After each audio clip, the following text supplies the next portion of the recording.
Wait, I forgot about something. Wait a minute. Just give me a second. Just give me a second. Connect. Connect, damn you. Why isn't it connecting? I turned you on.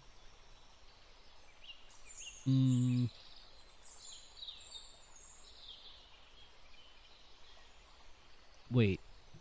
Why isn't it? Huh? Come on. Hang on. I'll be in motion in a moment. I promise. Which I probably shouldn't promise such things. What if I didn't? Well, at the first Ruadh was silly himself. He forgot to turn something on.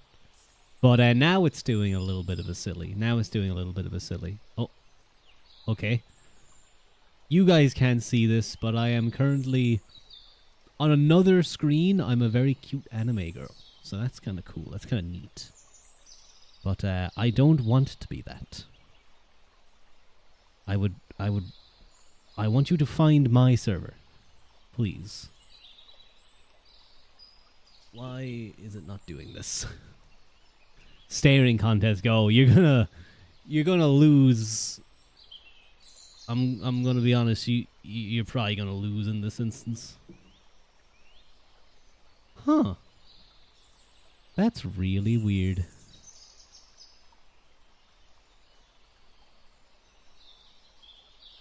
I've never had this happen to me before. Give us anime girl Ruadh. I can't really. It's just a standard anime girl from VTube Studio. If I can't do that. I can change the model to Iori. See? Oh. See? Now I'm cute. But she just has like a standard animation because my fucking phone isn't working. Why is this happening? I'm so confused. Let me come back in, please, though. There we go. I prefer being me. I'm not a cute anime girl. As much as I want to be so, of course. I want to be like Gargura. I want to join Hololive. I'm not a cute girl and I don't do cute things. Phone, why won't you connect?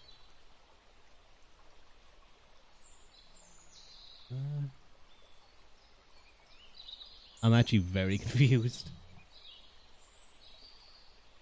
Hello 1x157, welcome in.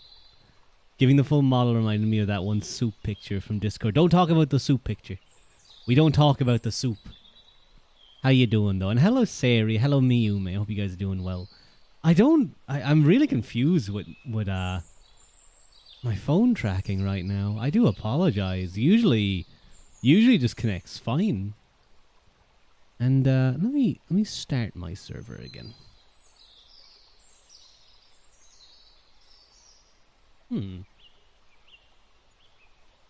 Hello Nomi, welcome in. That soup picture is quite something, I have to say. Haru really cooked. Now, was her cooking good? I don't know. I'm not so sure about that one.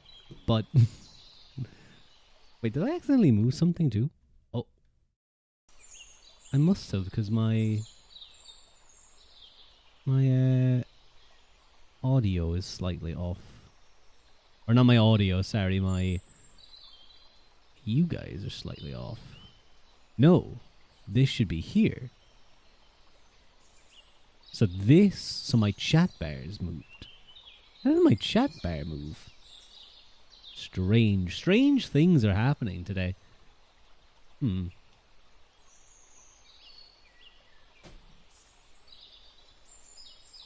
I wonder, because I never update this. I never update the app, I must say. So what if I did that? What if I went settings? No. What's the app store? Is that, they just call it app store? No, don't poke me. No, I can't defend myself. Well, at least it's not on my nose. At least it's not on my nose, you know? That's the one saving grace. I just have to stay here. I can't protect myself. Terrible. You're terrible. You know that? You kick a man while he's down. While I'm stuck. Look at this. Look at this abuse that I'm going through. How dare you? Now. Wait, hang on. There was movement. No, I fucking. God damn it.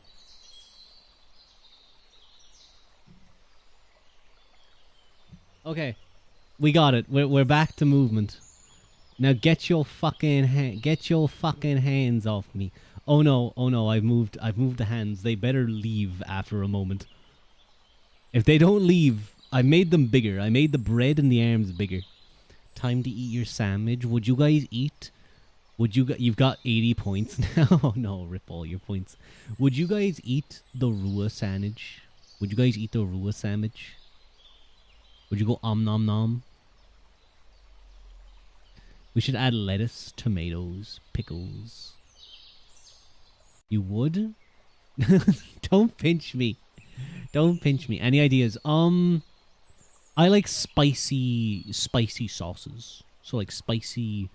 There's already butter, but it's good quality. Like it's good quality butter. Good quality Irish butter. Spicy sauce, yeah. Because I'm a spicy guy, isn't that right, guys? I'm really I'm really good at like BFE type stuff, right? Whenever I do ASMR and someone asks me to call them a good boy or something, I do it so easily, so naturally. Says the lone alpha bottom switch.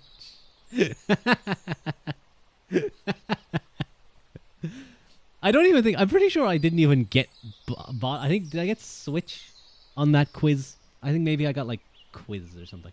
Oh wait, I forgot. I was gonna get back into posting like when I go live, even though I'm pretty sure like posting going live and like links on X these days, as they call it, is like a good way to tank your engagement. But it's okay. It's okay. We'll just keep grooving. We'll keep grooving. I had like an alternative idea for this stream, for a new game idea, and it's probably the worst idea I could ever have.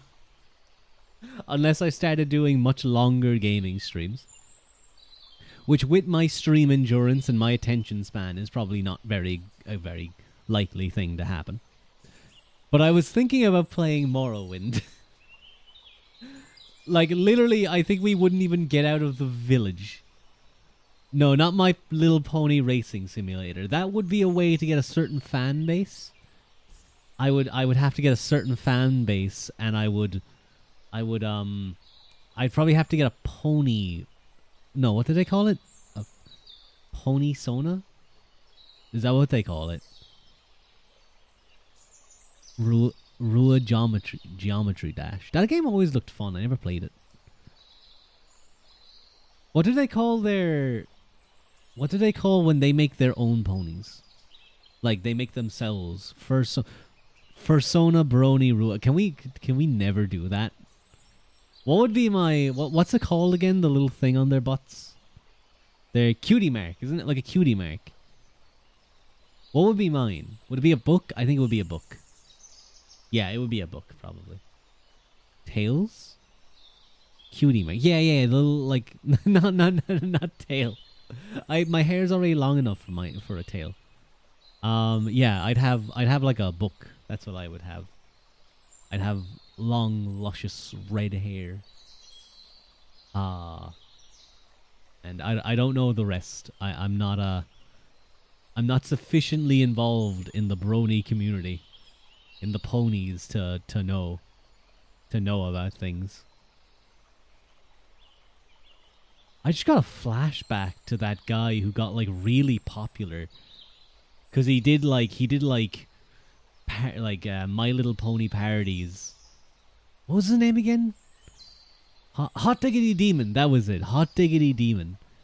He had like I remember he had a show before where it was like his character, and like a little ghost guy, and they like reviewed movies and stuff. But it was the reviewing of the movie never really lasted too long. It was usually just skits with him and the ghost. It was kind of nostalgia critic now that I think about it. I love how chat loves purple names. Oh, it isn't. I do like purple. Purple's like my favorite color. Purple's my favorite color. I think it's super pretty. I mean, Genzuki Tojiro is my Oshi, so I think it makes sense a little bit. I'm blue and you're gray. Is that what you see, Mayume? On my screen, on my chat, you're like on your screens everyone's purple? That's interesting. Cuz on chat, like on you guys can see here, you're like a light green and 157 is purple. But then he's still purple, and then Mayumi, you're like a darker green. Swiggity, swooty. That abandoned bad dragon toy better not be coming from my booty, I tell you that right now. Hello, bad dragon toy. Welcome in. I hope you're doing well. Still abandoned, I see. Still abandoned. Abandoned is neon green. He's like a light green for me. Hello. I was kind of upset starting stream today. Not like super upset, just like mildly annoyed. Because I was making tea, and I had to remake my tea like 3 times in a row. Because for some reason, I don't know what it was, like, even though I was washing out the cup, I don't know if it was like the teaspoon I was using or something, but every time when I would put the tea in, I'd stir it. There's like dust would come to the top of the teacup. And it would just sit at the top of the water. It was disgusting looking. Like with all the tea in there. I was like, what the fuck? It happened like twice in a row. It was really disgusting. Then I just kept pouring it out and washing out the cup, and eventually it stopped. Eventually I got a cup of tea that was just like normal tea, and I was like, okay. I think it had to have been something like on... Maybe it was something on the tea bag or something. Just on those tea bags that I happened to grab. Because it was weird. But yeah, outside of that, all good. I still have some Easter eggs left, you know, washing the bag first. Are you meant to do that? Are you meant to wash your tea bags? I don't know. I don't know. Like maybe it was just whatever way it was sitting or something. It like collected a dust or something. Not the ones we get. Not the ones we have either. I don't think so. I've never seen anyone washing your tea bag. If it's dusty, maybe. Yeah. I like it could. I could be completely wrong. It could be. What it could be is it could have been something like maybe I just didn't use that cup for a while, so it just collected a bit of dust, and it took like 2 or 3 washes to get it all out. I don't know. But in the end, I had my cup of tea. It's pretty much empty now. There's not much tea left, but we're good. We're golden. We're goosey. But yeah, it's meant to be Lashing Wednesday, and I have to go like do something where I'm outside, and I'm gonna have to be standing outside in lashing rain. It's gonna suck. I'm pretty certain. There's some tea bags you can reuse using loose tea, and those you can wash, but not other types. Ah, I see. I heard in some places they like reuse tea bags anyway. Like they'll use one tea bag for multiple tea. If I saw someone doing that, unless it was like something like that, Mayume, where it's specifically designed for it, I'd like look at. I think they're a cheapskate. For one, what, you don't want to use another bag of tea on me? I gotta have your like your leftover tea. You get the best, like the strongest part of the tea, and then it's just I get whatever's left. No, give me a normal tea bag. Secondhand. That was the word I was looking for. I was like, what's it called again? Well, what's it called when you get something second, like someone else uses it first. Second hand. But yeah, that's I'd be very, very suspicious of anyone who did that. It's like that thing. It's like that joke where it's where it talks about some guy who who lives in like the Netherlands or something, and he offers his friend a lift to the office. So in the morning he drives there and he stops outside the house, and his friend asks him would he like a coffee before going to work, and he says sure. So he walks in, he gets his coffee, they drink it, they chat. Then your man drives him to work and back to work, and they say goodbye. And then like 20 minutes later after they leave, he gets a ticky for like 35 cents for the coffee. A ticky is apparently, I guess it's their like Revolut or something. I don't know if you guys I assume you guys have Revolut. But like it's like a little way of like making payments and requesting money from people. There is some tea somewhere where the leaves are packed into one side and the other side you pour water into and drink. And you make multiple cups of tea from it. Oh, I think I know. Yeah. I've seen like things like that before. That sounds kind of neat. That kind of sounds neat.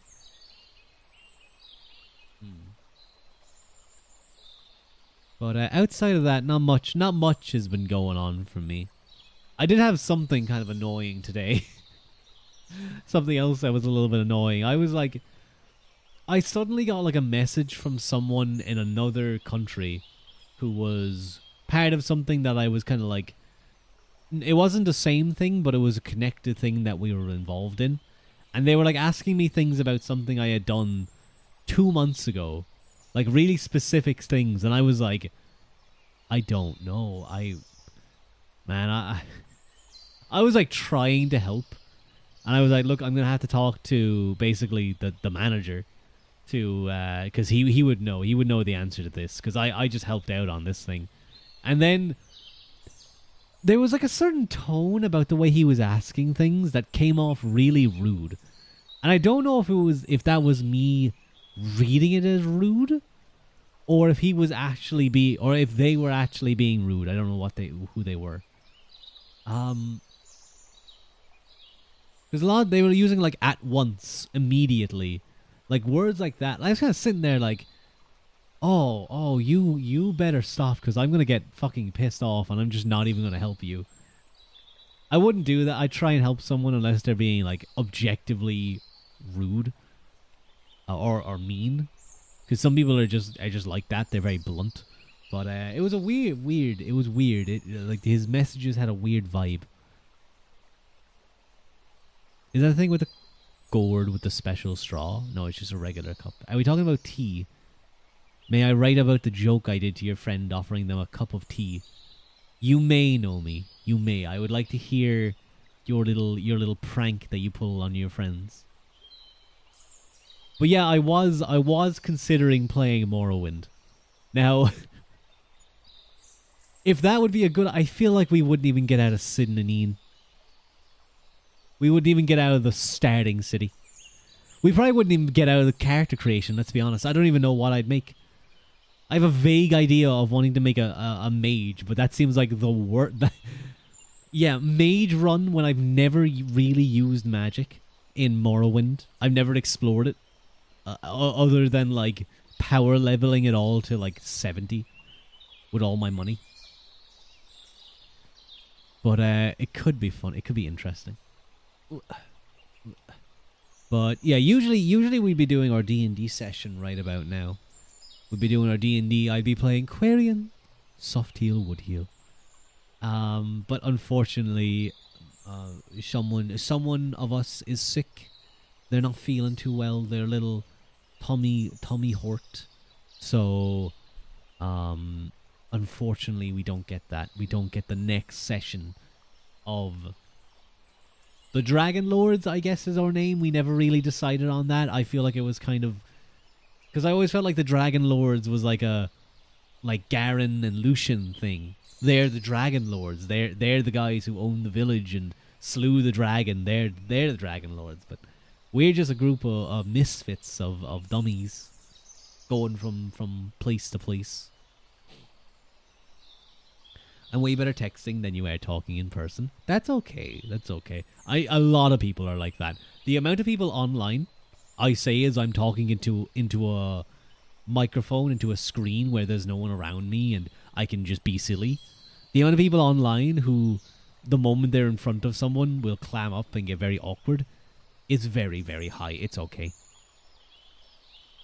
You can have someone who's super suave and funny in text, and then you meet them in person and it's like a completely different person. I promise I'm really cool in person too. Please, you gotta believe me. You gotta believe me. Anyway, we were gonna play D&D. Ooh, Nomi, what are you playing? What are you playing in your D&D?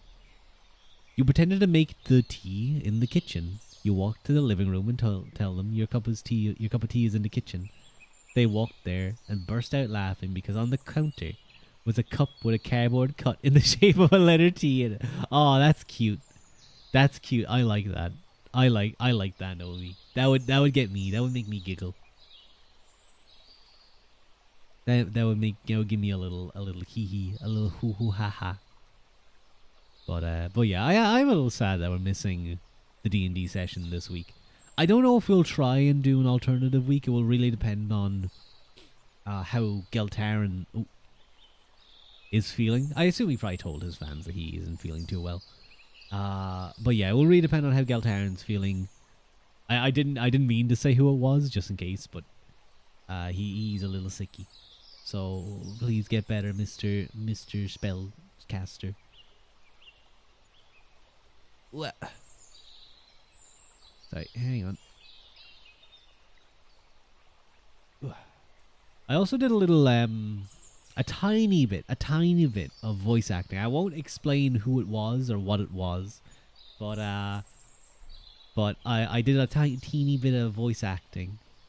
Just like practicing something. Someone asked me about it. I did like an example.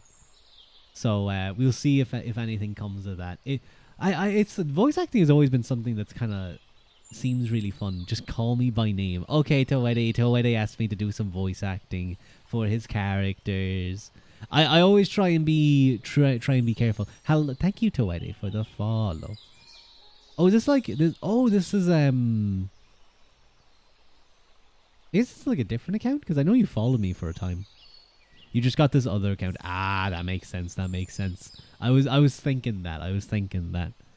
But hi, Toede. It's nice to see you. But yeah, Toede asked me to do a little bit of voice work, and I sounded really sad. I sounded like I was gonna cry. Ooh. I did actually before it to sound sad because but I kind of the effect kind of went away because I couldn't get like a proper take because I was like stumbling on my words, and then it was like 20 minutes later before I got like not 20 but like 5-10 minutes later. But I threw on a video of a poem. No, actually I didn't even watch the video. I read it. I read it. It's a poem called A Dog Named Bo. I would just recommend B-E-A-U, I think. B-E-A-U. If you guys want to cry for whatever reason, watch that video. Watch that man read that poem. It's very cute. Thank you, Toede Goblin, for the hydrate. Here's my water bottle. That's over there. And it's with a head pat. Oh, thank you. Emo boy, yeah. I was playing an emo boy. Sad and not necessarily depressed, but a little melancholic. Maid, no, don't make me into a maid. What the no, he turned me into a maid. God damn it. Okay, fine. Okay, let me go get some water before I become a maid. Let me go find my water bottle. Fuck, I had a lot of points in the other account. Okay, 2 seconds.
No, no, no, no, no, no, no, no, no, no. I'm not putting on a maid dress for real. I don't own a maid dress. I just come back, I just turn on the face cam all of a sudden, like this is suddenly a face cam stream and I'm just in a maid dress. You should definitely get your live 2D artist to make you a maid outfit for the model. It would add practically 2 extra zeros to your view count. So true, son. It probably would, let's be honest. Maybe I should do that. But I know my mom is very busy with like stuff, with like learning. School. Not school, but like college work. But okay, I guess I do have to become the maid. So let me get out of here. And let me introduce the maid. Where's Viado Tube? Oh my no! Oh no! No, I have that like thing where like you feel like you gotta sneeze. Wow. That's not in the right position. Wait. Oh, that one's in the better position. There we go. The coloring on this is a little off. Let me filter that. No, that color is needed. I think that's better. Yeah, that's better. Yeah, there's two Rua maids now. Rua mom in college? No. Mama as in art mama. Art mama. This is straight up from a clamp manga. Well, if you remember Haru Ren Toede, she was the one who drew this. This is very much the offspring of a woman who likes men. Ooh, Irish. What's the plural of Rua? Irish, yeah.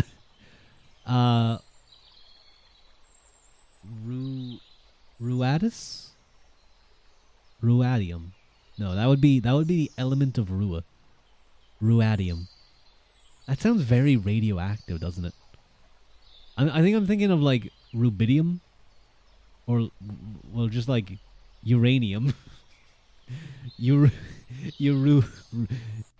that's really hard to say. Uruium.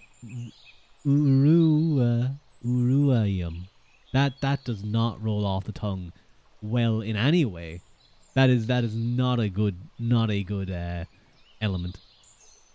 There was a manga you found, I forgot the name of it, but if the guy goes to a maid cafe, he finds a guy working there who goes to his school and he's wearing a maid dress. Then he accidentally breaks an expensive cup and has to work there himself to pay it off.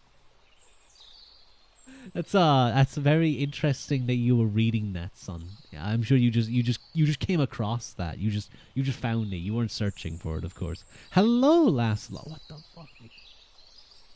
Making me do push-ups as a maid. Maid push-ups. How dare you? God damn it. Fine. I'll show you. Maids are strong too. I'm a strong, independent maid. Okay. 2 of the 3 steps from the crash out. No, I think that was a very specific moment in time where there was like, I was already kind of half browbeaten by Haru and Mike and others in chat, and then everything just escalated. But yeah, we can do some push-ups. Okay. 1, 2, 3, 4, 5, 6, 7, 8, 9, 10, 11, 12, 13. That elbow thing again. Fuck me, dude. What is with my elbow these days? 16, 17, 18, 19, 20, 22, 23, 24, 25, 26, 27, 28, 29. There we go. I just had to place my arm in a better position.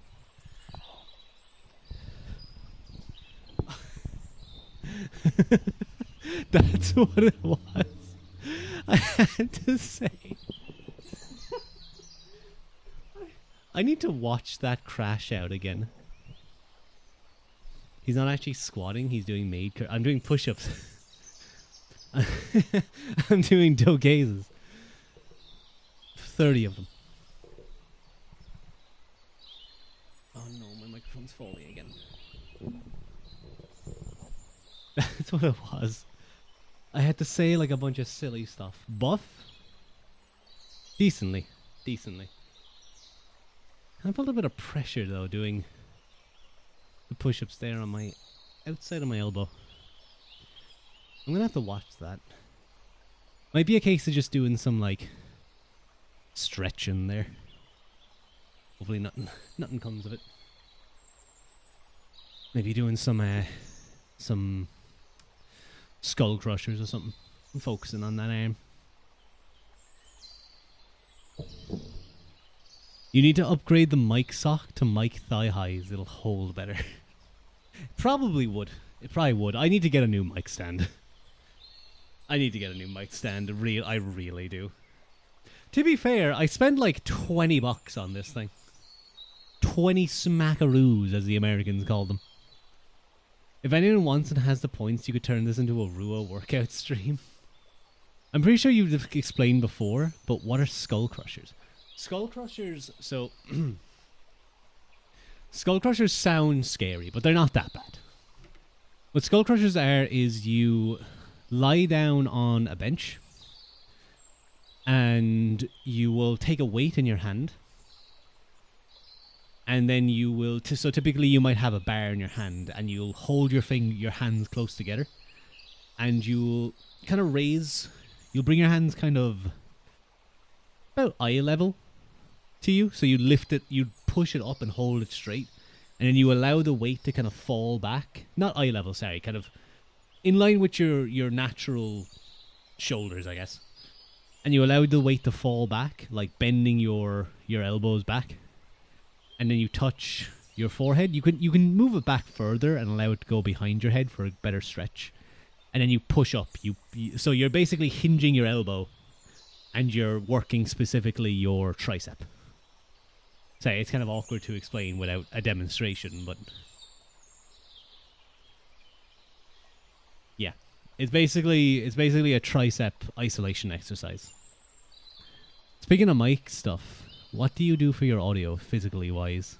Like, do you have any gadgets or hide yourself in a wardrobe for sound control, that sort of thing? No. I have a cover. I have a cover on it to stop the plosives. It's not perfect, but it does enough. Outside of that, I just have like a few filters on it. I have the NVIDIA, like, because I have an NVIDIA graphics card, I have the NVIDIA filters, like stuff. But other than that, I do nothing. I have no soundproofing. I remember for a time when I was doing ASMR, what I would do is I'd actually open up the... How do I make this like lower friendly? I'd open up, I'd pull down the trees and use the cover of the canopy to block the sound. Oh, I. I'm obviously telling that fucking lie. What I actually do is, what I'm trying to say is, when I'm doing ASMR, sometimes, what type of voice is that? I'm gonna stop doing that one. But sometimes what I do is, I'd open up the wardrobe, and, the clothes might provide a little bit of padding, a little bit of something. The fucking came from the heart. Went Texas. Well, I ain't no city boy like your big fancy lawyer over there, but I must say that this here maid dress certainly looks fine and dandy on myself. From English to Australian to Texan. But I do like that's kind of the thing why I wanted to try voice acting, because we do a lot of like just silly voices. I'm not really that good. I think everyone has like a few accents that they're not bad at. But like when you see like people who can really do accents well, there's so much that goes into it. It's word choice, it's rhythm, it's emphasis, mannerisms too. Mannerisms is such a big thing. When you're seeing someone like doing an accent, is Calder Loth trash talking bad architecture? Architecture. That sounds really specific, son. I don't know what you mean. You used to be able to do Gollum. Can I do Gollum? Gollum. Gollum. No. That's not right. It's more like a cough. I can only do accents in Spanish. You got no practice in English. That's a real Like I know Ruadh hate react Andying. I won't. That's fair. Yeah, I would never, because I don't speak any other language. I'm not very good at languages, so I wouldn't. The accents of different languages is interesting. Because I always feel bad. I always feel bad for like when I see a Japanese or a Chinese student coming to Ireland to study English, like on a foreign exchange thing, and then they arrive here and they're like, "What? I've been learning." They've probably been learning like British English, or we'll call that the Queen's English, or they've been learning American English, and suddenly they're thrown into Irish English, and they just have to adapt. I can do multiple accents, but not for long. What accents am I good at? I'm really good at the Texan accent, obviously. I do a really good Australian, as D rightfully admits. D 100% thinks that my Australian is practically native, really. Imagine being in China and you're excited to go to the British Isles to learn English. Son, pick your words carefully. Pick your next message very carefully if you don't want your car to be damaged. I don't even want to fucking care. I know that feeling. Then they look at you like, what? Tea drinking, posh British people. And then they go to like Liverpool. They go to Liverpool. I'm sorry, Liverpool. They end up being scarce. No, what's a proper Liverpool accent again? Nah. That's going more into Northern Ireland. I need to hear a Scouse person talk for a little bit to try to get back onto it. Paddy Pimlet? Because they all kind of talk like this. The more nasal, you're almost there, look. Nah. What's that? What's our nasal voice? Our nasal one is I'm not good with Limerick. But I could feel I was getting it a teeny bit. And then you end up in Ireland. But like that's way better though. You're gonna have the crack. You're gonna have way more fun than in stinky old posh England. Rather than having a bunch of like English people fawning over you because you're. I'm not gonna say that word. That would have been bad. That would be me making fun of like old English people being obsessed with the East, but then it would just look bad on me for saying that word. It's fucking warm outside. It's a little clammy, yeah. You prefer Ireland because red hairs? Redheads? Yeah.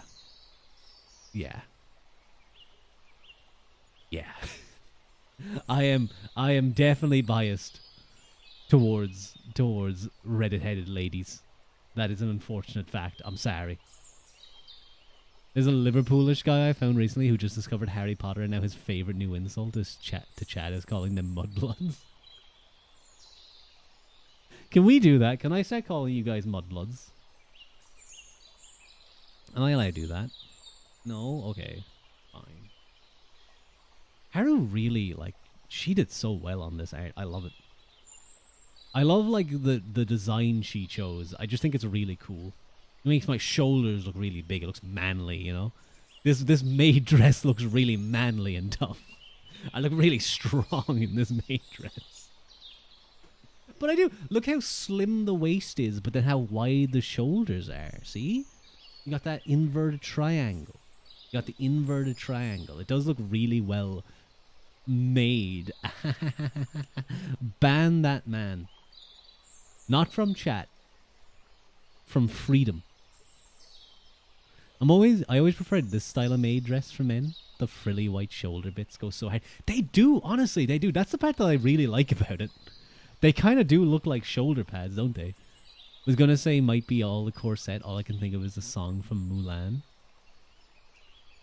Oh, which one's that again? Because I know there's like, no, that's Pocahontas, the barely even human one. Be a man. You must be swift as a coursing river. Be a man. With the strength of a great typhoon. Be a man. With all the grace of a roll. Wait, what is it? I can't remember the lyrics. Shoulder waist ratio of a Dorito. But that's what everyone wants, though. They all want to look like a Dorito. I saw a guy with like really wide shoulders and a really skinny waist recently. It was really weird in person. Like he looked big because of the shape, but it was like weird. Like his shoulders were almost too wide for his frame, you know? You're shaped like a butternut squash. That's okay. That's okay. It's like unironically masculine. It sort of is. Like that's the thing about the way Haru did this maid dress is even though it's a maid dress, yes, it still looks like the man version of a maid dress. Like yeah, it's a dress. I can't do anything about that part. But at least I have shoulder pads. At least I have like frilly shoulder pads. You're in shape. Round is a shape. One of my favorite like anti-jokes that Norm Macdonald told. You know the one where it's like, I'm on a seafood diet. If I see food, I eat it.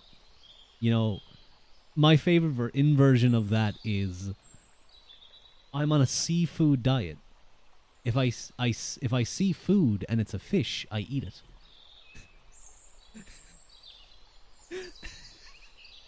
I think it's so funny. I think it's just such a funny, like,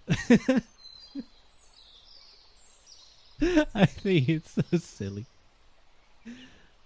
I've told that a few times, and you can see the life drain from people. I think that's the funniest part of it. It was practically made for you. You gotta shoot this, man.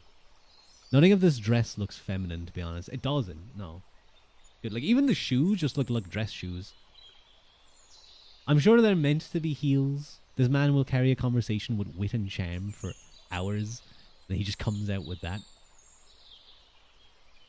I wouldn't say for hours. I have about enough wit and charm for about an hour, and then I need a game to keep me going. Which I was considering Morrowind. I was sitting here and I was like, you know, I just finished playing XCOM 2.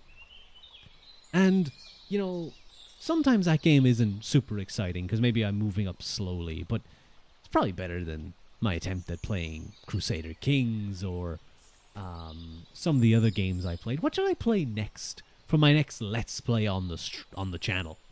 Oh, I know. I should play the RPG, one of the greatest RPGs ever, by the way, where for the first like 10 or 20 hours you are as slow as fucking molasses unless you come across the boots of blinding speed. Yeah, you need another ORPG. Have you seen the leak for the new Avatar movie?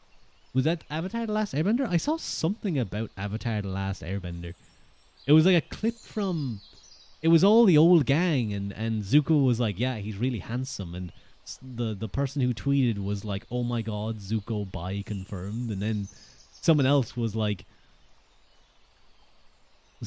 upset about that. They were like, the fact that you have to that you said that is why people have to say no homo. Zuko fucking getting all the ladies. He really is. He probably is. Do I say this? You know, in the comics, the Avatar comics that kind of came out and were like trying to bridge the gap between Avatar: The Last Airbender and Avatar: Legend of Korra. There was like this weird subplot. Like there was a plot all about like him and May and then breaking up.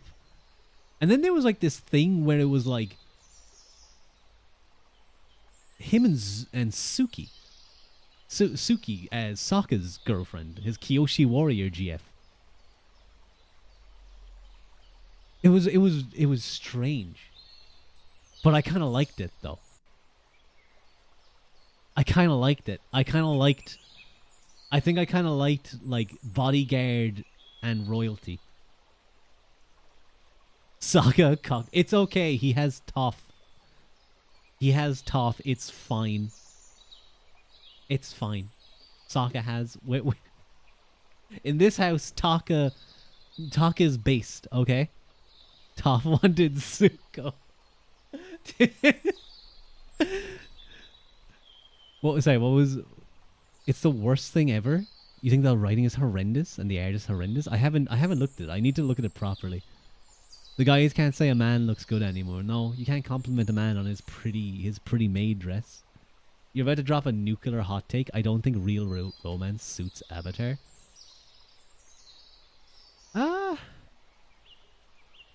Yeah, no, you're right. It's always been a subplot. I think just because of the nature of fandoms, it's always going to show up. I mean, we see what happens when romance becomes the primary focus for a while with fucking Legend of Korra and her fucking like cheating ass. she was fucked up in the first season. She was like making out with fucking everyone. Korra was trashed because shipping and shitty lore. I am not a fan of the Avatar 1 stuff. It's been a while since I've really like I remember I had very strong opinions about that. It's been a while since I remember those specific details, but I was not happy. I did not enjoy people trying to be like, well, actually no, they got the power of bending from the turtles, but it was the animals that taught them fire bending and the bending arts. I was like, no, I much prefer the humans having learned the like actual pure manipulation of the external elements through mastery of connection with nature based on their environment wherever they are. The water tribes of the North and South Pole, the earth tribe, the earth kingdom of the massive continent of Earth, I guess. The fire nation of the volcano. The air nomads on their like Himalayan mountains. It's based.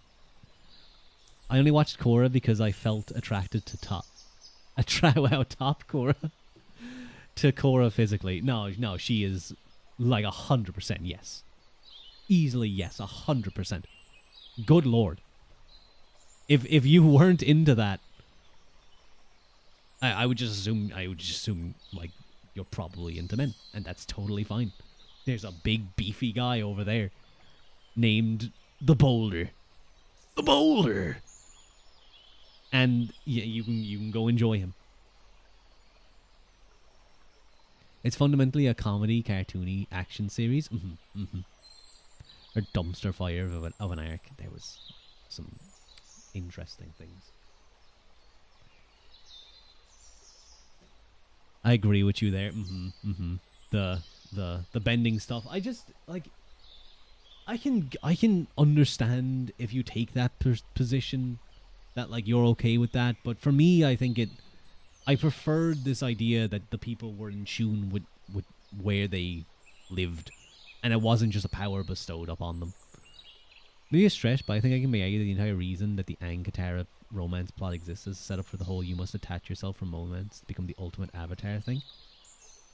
Possibly, I think it makes sense. Like, it makes sense within the overall arcing story of Aang has lost everything that he has other than his bison of the air nomads. He wakes up to find this woman who has saved his life, and they journey together, and he latches onto this family of his. Like, he must have a romance plot purely to give him a reason to be challenged in that angle. I think it just represents a lot of things around that angle. I don't mind the romance between Aang and Katara. It was heavily implied for a long time. It wasn't something that like just kind of showed up. It was like always there. Like, I'm sorry, Katang. I'm sorry, not Katang. I'm sorry, Zutara fans. They had like one scene together where Katara was nice to Zuko. Once you start getting into crack ships like Zuko and Toph, you've gone off the deep end. I'm sorry, hang on now. Like, crack. That's not a crack ship. A crack ship is like Iroh and Toph, which is disgusting, by the way. I've seen that before. I've seen art of that. And I wanted to stab the person who did that. You can get a lot worse. You can get a lot worse than Zuko and Toph.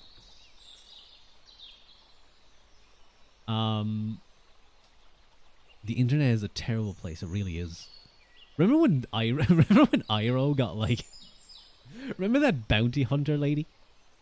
The sexy dominant lady with a whip and that crazy animal? And like the animal turns on them all and hits her, and Iroh catches her and falls down with her, and Zuko's like, "Uncle, I didn't even see you get hit." And he's like, "Shh." That's such a funny fucking scene. The romance plots in Korra are the plot. They're not the subplot to facilitate the main plot. They are the main plot. That's often... Yeah, that's what I felt like a lot of... Like, I thought the Eagleists were cool as shit. What was his name? Amon? Literally anonymous? He was cool as fuck. And I liked the idea. It was a natural extension. Whatever about the roaring 20s of Avatar Korra world, the Equalists were a neat idea because fucking one of the nations literally just genocided another nation, not like 100 years ago. We should probably like maybe the normal people won't be exactly happy about that.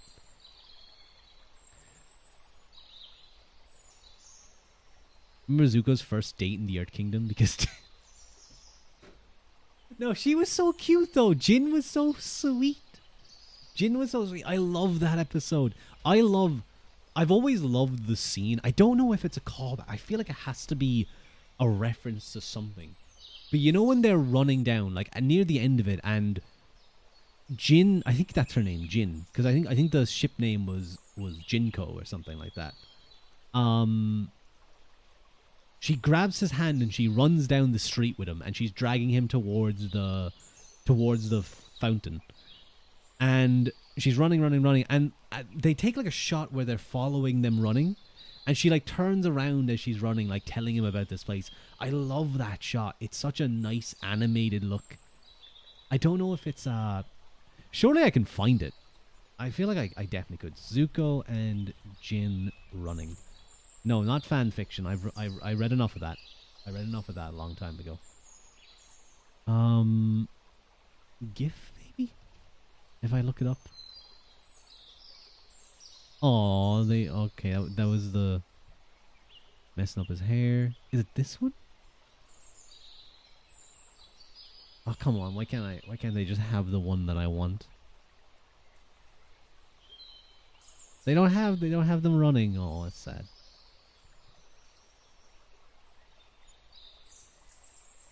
It's all about the teen drama. That's the whole plot. That's what it does feel like. It's kind of like you could understand, like, yeah, it's a show for young teens. They're gonna have stuff like that, but at times it feels like you have like the fun scenes from from Avatar: The Last Airbender. But even when they're goofing off and they're like on Kyoshi Island, they still use the goofing off on Kyoshi Island as a setup to meeting the Kyoshi warriors, finding out about Avatar Kyoshi, about like just entering the Avatar state and meeting Kyoshi and all that type of stuff, and then setting it up for later. It's used in a way where Aang's natural desire to play, to have fun, because he is still like 13 years of age, leads on to normal development. While I do agree, it often felt like the drama of the relationships was a lot of the plot. She obviously loved him and just disappeared. She was definitely smitten on him. She was definitely smitten on Zuko. But there's actually she's in one more episode. You see her very briefly in the back of the tea shop when Azula conquers the Earth Kingdom, or she conquers Ba Sing Se. She's there for a split second as it shows the soldiers marching, and it shows this tea shop, and she's in the background. Really easy to just miss her. But as far as Last Airbender goes, it's so tight. There's basically no episode that's meaningless except for that one episode. That one episode. I feel like I'll know which one you mean straight away when you say it, but all I'm picturing is that guy from Smiling Friends going, "You know the one I'm talking about. We can all get along, except those kind of people." Avatar: The Last Airbender is a great show, except for that episode. You know what one I'm talking about. The one with the two warring tribes. Oh, the one with the weird art styles. I liked those art. They were neat. I liked the really heavy comic art style. But yeah, the Great Divide, I think it was, wasn't it? The Great Divide. Yeah, that one's definitely probably the weakest. Probably the weakest of the Avatar episodes. But even then, it's still fine. Like, it's still a perfectly serviceable cartoon episode. And it still has, like, the cool animation, too. Like, just, like, kind of unique. Like, it takes the Avatar style. Somewhere the writer said that it was actually just hard filler. I think it was as well. I think I've heard that as well. It was literally like they needed another episode, so they just came up with that. And it shows it's not the best.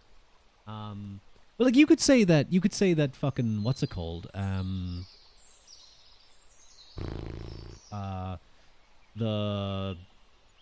The play episode, I can't remember the call, the East Fire play or something. The recap is a filler episode, but it still has some really good character moments, and it's a really fun way of doing like a recap. Have you watched Death Note? I have watched Death Note a long time ago. I haven't watched it in a while. Added to Phil's space. What, you didn't like watching them play tennis together, son? You didn't like watching them play tennis together? You didn't like when L literally like gave Light a foot, or wait, no. When L gave Light a fucking foot massage. I almost said something very wrong there. That's in the not safe for work area. Like that Earth Kingdom girl that Zuko dates, they all exist to develop Zuko's character. It's not just filler. And Korra makes a lot more sense if you view it in the same lens, but with the series just being about teen drama. Because the author says that it reveals the true intention behind the ending of Death Note. Bakuman does. I never heard about that.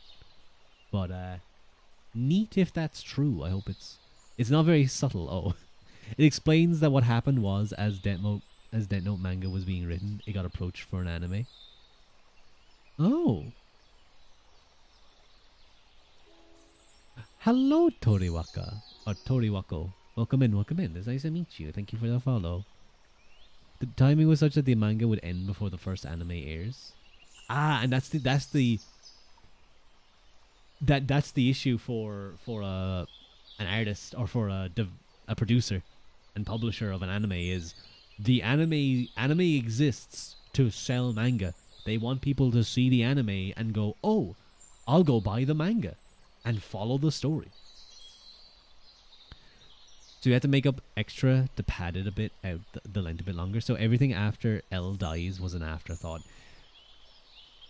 I thought he did like okay to tie it all together. At least Light gets his comeuppance, but I will say L losing was still shocking. Like, it's still like a crazy moment. And the author was really unhappy with this because Death Note up till L dies was really tightly written. It was. There's a reason why people really like Death Note. It's good. Very good. Although it's been a long time since I've looked at it. But it's a lot of fun. I love the memes. I love the memes about it too. Like behind the scenes, they're so cool. Behind the scenes stuff is so cool. I'm fully of the belief that Michael Kirkbride was probably on like acid when he wrote the Morrowind lore. When he wrote the lore of the Dunmer, of Nerevarine, Indorel Nerevarine, and fucking the Tribunal, and Dagoth Ur, he had to have been on something. Have you watched Bleach? No, I haven't. The man wrote like an entire cosmology. Now I do know that there's other writers of the Elder Scrolls, and there's a lot more that other people did as well. But I think generally, Kirkbride is kind of considered one of the main authorities, at least. Has a cool transformation scene, I see. Should I just play more? Should I just boot up Morrowind and we just play a little? We just see what happens. Like, I'm just gonna make a mage, and I don't know what else beyond that. According to the power system of the series, everyone only gets one transformation. Video game. We're gonna play a video game. Revealing their true self, kind of thing. Wait, they only get to transform once? Is that it? Or they can transform in one way. Like they're not like Ben 10. From 80 to 320 points. But I'm afraid Ruadh the poke will be coming. I'll dodge it. Don't worry. Don't poke me when I'm in a maid dress, though, because it won't work. Ingest all skooma and moon sugar. I'm not a Khajiit. I could be a Khajiit. Fucking clown feet in that game. They're so silly looking in that game. Them and the Argonians. They have backwards knees. Big ass feet. It's because the author didn't like the design for the first transformation. He just made up the whole bit about him having a secret one.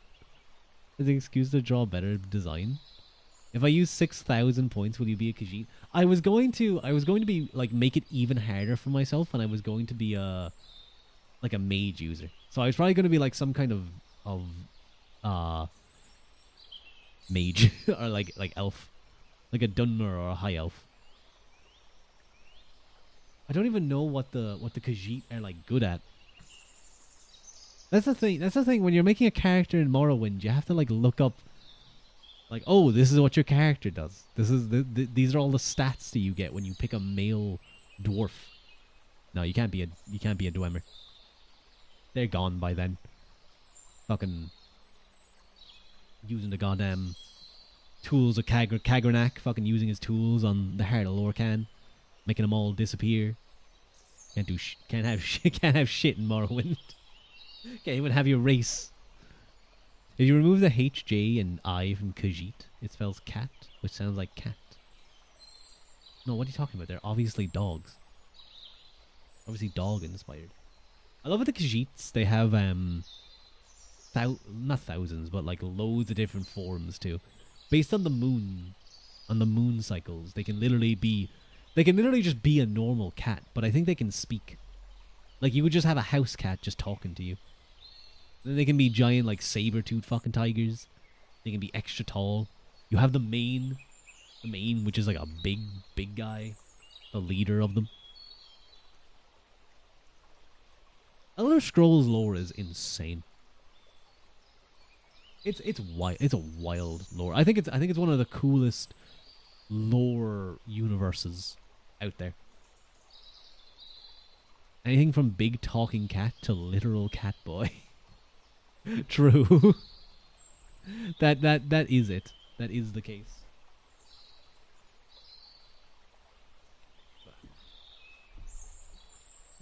I wonder what Ruadh does when someone wanders through the forest and just sees this dude sat by the river in a maid dress. You stare at them directly in the eye and assert your dominance, son. It's like when I used to be training loads and I used to do a lot of hip thrusts in the gym. If someone like looked at you, you just looked at them. You just held their eye until they looked away, and they always looked away while you're thrusting weight. Ruadh, did you know you're an awesome person and we love being in your streams and listening to you, interacting with you despite or being rowdy? We do care about you. Is it April Fool's? Why is my chat being nice? No, that's very sweet of you, May, though. Thank you. Thank you, thank you. Hugs. You get a maid hug. Just babbling into nothing. Patting his brewer companion. Absolutely. Give a little brewer head pat. I should do that. I should allow you guys to be able to head pat little brewer. How deep in the forest is he anyway? Is there a pub nearby? He's close to a road. His car is just off screen. Yeah, there's a footpath like right behind the camera. Right behind the camera there's a footpath and there's loads of people walking by and they're always staring at me like I'm a weirdo. Doing a maid dress in the middle of a forest with a loaf of bread. But speaking of maid dress, I think we've had enough of maid-ua. I want to use the model that I purchased and spent a lot of money on. I have thought about like a 2.0 Ruadh, but I have no idea what I would do. And I also don't want to spend more money on VTubing. I've already spent enough. Let my wallet rest. You know, Ruadh, I think that Brewer can be your is your official mascot. I don't think you can fight this. He is, though. Little Ruru, too. Little Ruru. The little comfy Ua. But Brew is definitely like my little guy. You shouldn't expend money in VTubing unless you see it as a job. Well, I think if you want a decent model, you'll have to put out some money. But if you're doing it as like a hobby and you get like that's why I did that's why I was a PNG for quite a while. I was a PNG for like a year, about a year, yeah. And then I got my model. Now the model was in the works for like a couple of months, but I enjoyed it. Just be like me and procrastinate on it for 3 years, making it yourself. Making it yourself is base though. When you're like an artist and you can also rig, but I think you got Bonnie to rig yours, didn't you, son? But if you can make your own, it's really cool. It's really cool. There's some people who can who have made and rigged their own, and then they start making. I always think a Shu is a good example. Shu Sakurai. He made his own model, and then he has like an entire family of people that he made models for. My wife. You sure about that? Are you just your wife? What about my wife? No, she was a cool guy. Although I prefer Jay. I like his soft voice. Jay's soft, sleepy, inducing voice. Although I haven't watched them in a long while. You have another design now that you've been procrastinating on it for 1 year. Oh my god, son. Hello Rory. Hi, how are you, Rory? How you doing? It's nice to see you. How are you? I'm doing well. We're kind of just chatting today. I have nothing specific to do. I had no idea what I would do, so I was just like, we'll just hang out for a little bit. The drawing is entirely finished and partially cut up, but the thought of rigging it just sounds so tedious. I've seen someone rigging stuff before. It looks like hell. Watching a show. Ooh, what you watching?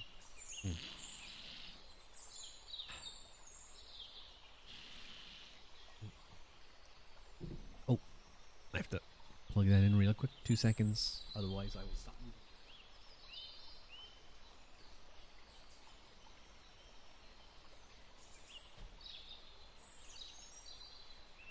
There we go. The Pit. What's The Pit about? Is that about Brad Pitt? Because there's 2 T's, so is it like a really deep pit? Is it about armpits? What is the pit about? Please elucidate for me, Rory. Medical show.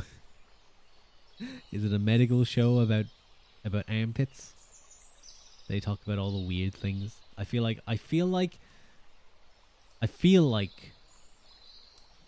that show could do a show like that would do concerningly well. I think if like a studio, it's a nickname for the EO room. Ah, I see. You know, Brad Pitt isn't actually Brad, he's William. I see. Intriguing. I didn't know that. I'm not surprised though. A lot of famous actors' names are different to what their birth names are. But yeah, I think if a studio had the balls to make a medical show that was all about armpits, they'd have a worryingly high audience rate. They'd have to put up with some vitriol, but every time they like post something on their internet, on their like social media, it'd probably be a mix of based and like very mean things said to them. That movie would be The Pits. Not in a good way. I don't think it would be a good way either. It would very quickly move to like The Night Show. The story of Leonardo DiCaprio being pressured into changing his name to like Lenny Williams? What? No way that no way. Hang on. Leonardo DiCaprio name. Leonardo Wilhelm DiCaprio. Almost changed his name. At age 10 or 12, Leonardo DiCaprio was advised by an early agent to change his name to Lenny Williams because Leonardo DiCaprio was considered too ethnic and unmarketable. His father, George DiCaprio, immediately rejected this suggestion. Keep his birth name. Well, that guy's just fucking dumb, isn't he? You read it on the internet. I read it on the internet too. Good on you, George. Yeah. Like literally, oh, Lenny Williams.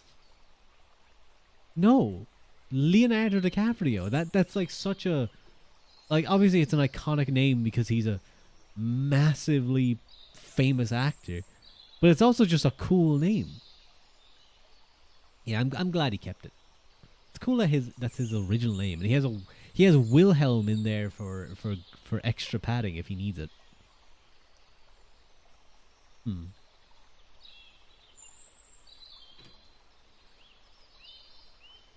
let me have another sip of water. My throat's getting a little dry.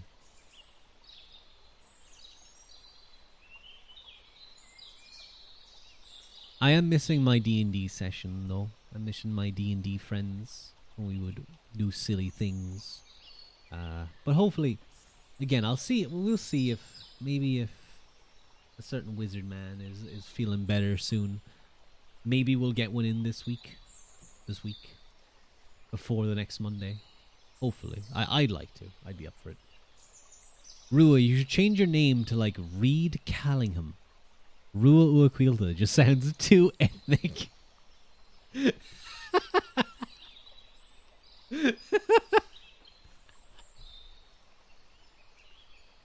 Oh, son, trying to anglicisize my name. How typical of your people. No, don't poke me in the face. I didn't realize I was being poked. You got like 4 or 5 good pokes on the nose there. Got the nose first try. Yeah, I was lacking on the draw. I was lacking on the draw just a little. Hang on, let me check something real quick because I may have to step away for a second. No, we good. We okay.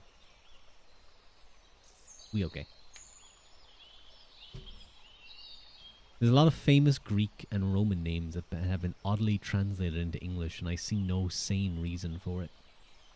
Doesn't Plato mean like broad-shouldered or something? Or broad-chested? Can we start calling Plato broad-chest? Would you be okay with that, son? Like, he's not called Livy or Pliny. It's Livius and Plinius. I think that's cool. I think Livius. We should use more Roman. Roman is a very... It's fun using Latin. You're gonna do all your walking Daggerfall playthrough, right? Yes, legend. We're gonna do a full Daggerfall walking only challenge. It's Marcus Antonius, not Mark Anthony. I don't know. Mark Anthony kind of sounds neat though. Sounds just a little neat. I don't know. I think it's the fact that it's two first names. It's Mark and Anthony. It's like neat. Aristotle's a weird one because Aristotle sounds pretty Greek, but he's actually called Aristoteles. Is he? I actually never heard that before. Aristotle is definitely better though. Oh wait, sorry, Harry. Aristoteles. What would be the pronunciation there? Aristoteles. I would assume. Aristoteles. Or Teles. But Aristotle sounds better. Oof. Ah.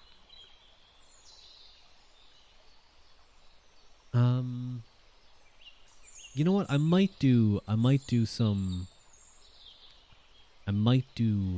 little bit of quizzes. How would you guys feel about doing some quizzes? I don't know what we'll get. Quizzes for fun. No, these are like what was that website I used again? What was that website I used again? Where a fun example of one of those trends being lost. We used to call Cicero Tully because his middle name was Tullius. Why would they call him Tully though? That's so icky. Tully makes me think of Sully from Uncharted, who's pretty cool, but no. And Tullius makes me think of oh fuck, what's his full name? Tullius. Hang on. Skyrim. Is it just General Tullius? I think it's just General Tullius. Never mind, he doesn't have a first name. It's literally just General Tullius.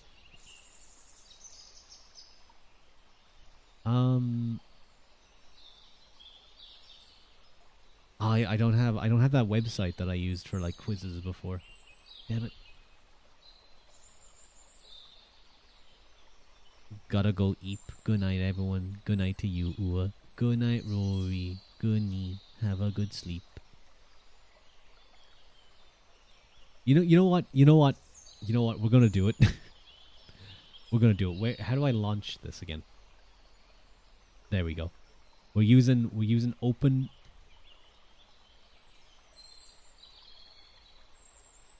Let me we go down here real quick. And we'll come down to game capture. This should work fine. We have to change the game audio too.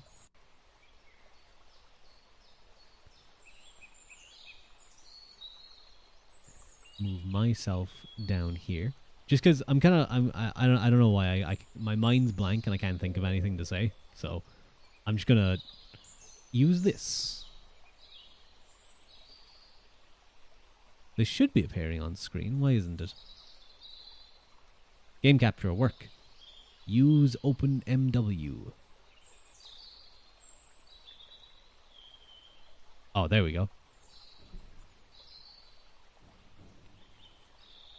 Is the gameplay? The birds are still going, I realize.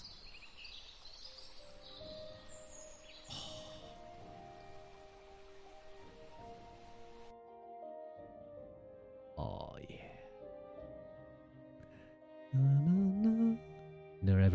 mesmerizing.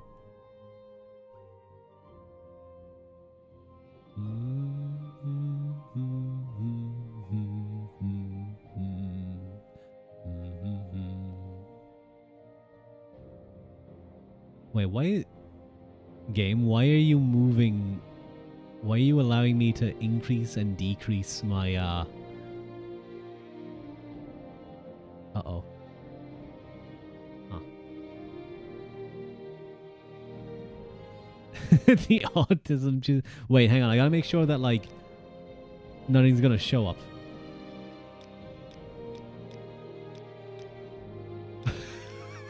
I forgot where I was.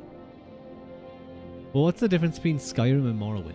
Skyrim is the 5th game. Well, sorry, technically Elder Scrolls 5. While Morrowind is Elder Scrolls 3. But Morrowind is really kind of the big one that made Elder Scrolls what it is.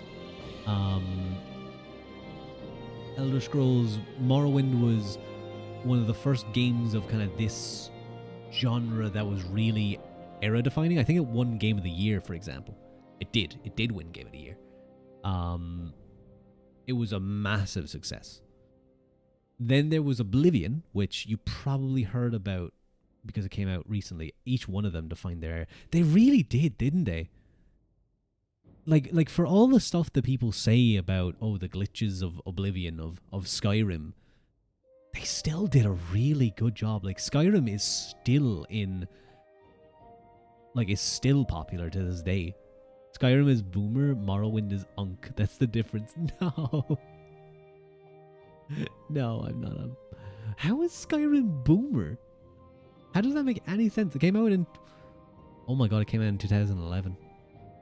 That's a long time ago. Oh, wow. No, wait, did it? No, wait, was it 11? Yeah, because it wasn't 11, 11, 11. Okay, unk. Shut up. So I'm just making sure that nothing's going to show up. No, I think we're fine.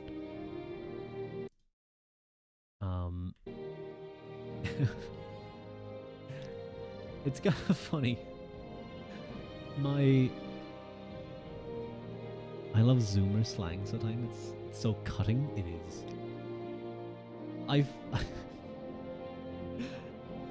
I didn't come back to this playthrough. It's been a while since I played Morrowind. But I left it when I was talking to fucking this guy here, Curio. He is the leader, I believe, of House Halalu. And the way you join House Halalu, if I remember correctly, is you have to strip down your character for him. And I think you have to... do you have to do anything else? Or I think that might be just it. But it's very uncomfortable. It's not a nice moment in the game. Your generation never had any good slang. The best they had was wombang. Poorly pronounced attempt at one bang. Meaning to knock someone out in one punch. Pussy-o. Pussy-o. Son. That sounds like... I'm just picturing a man in a top hat and a monocle being like, chip chip cheerio, good pussy-o. I'll see you soon. And he walks on down the road.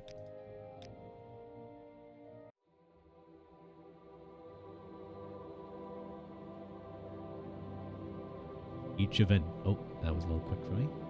In the waning years of the third era of Tamriel, a prisoner born on a certain day to uncertain parents was sent under God without explanation to Morrowind, ignorant of the role he was to play in that nation's history. Okay, Nerevarine is confirmed male, I guess?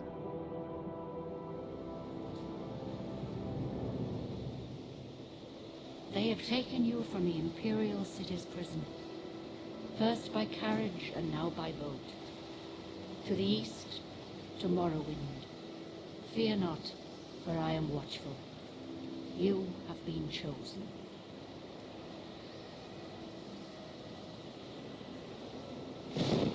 Wake up. We're here. Why are you shaking? Are you Hey, you. Stand up. You're finally There you go. awake. You were dreaming.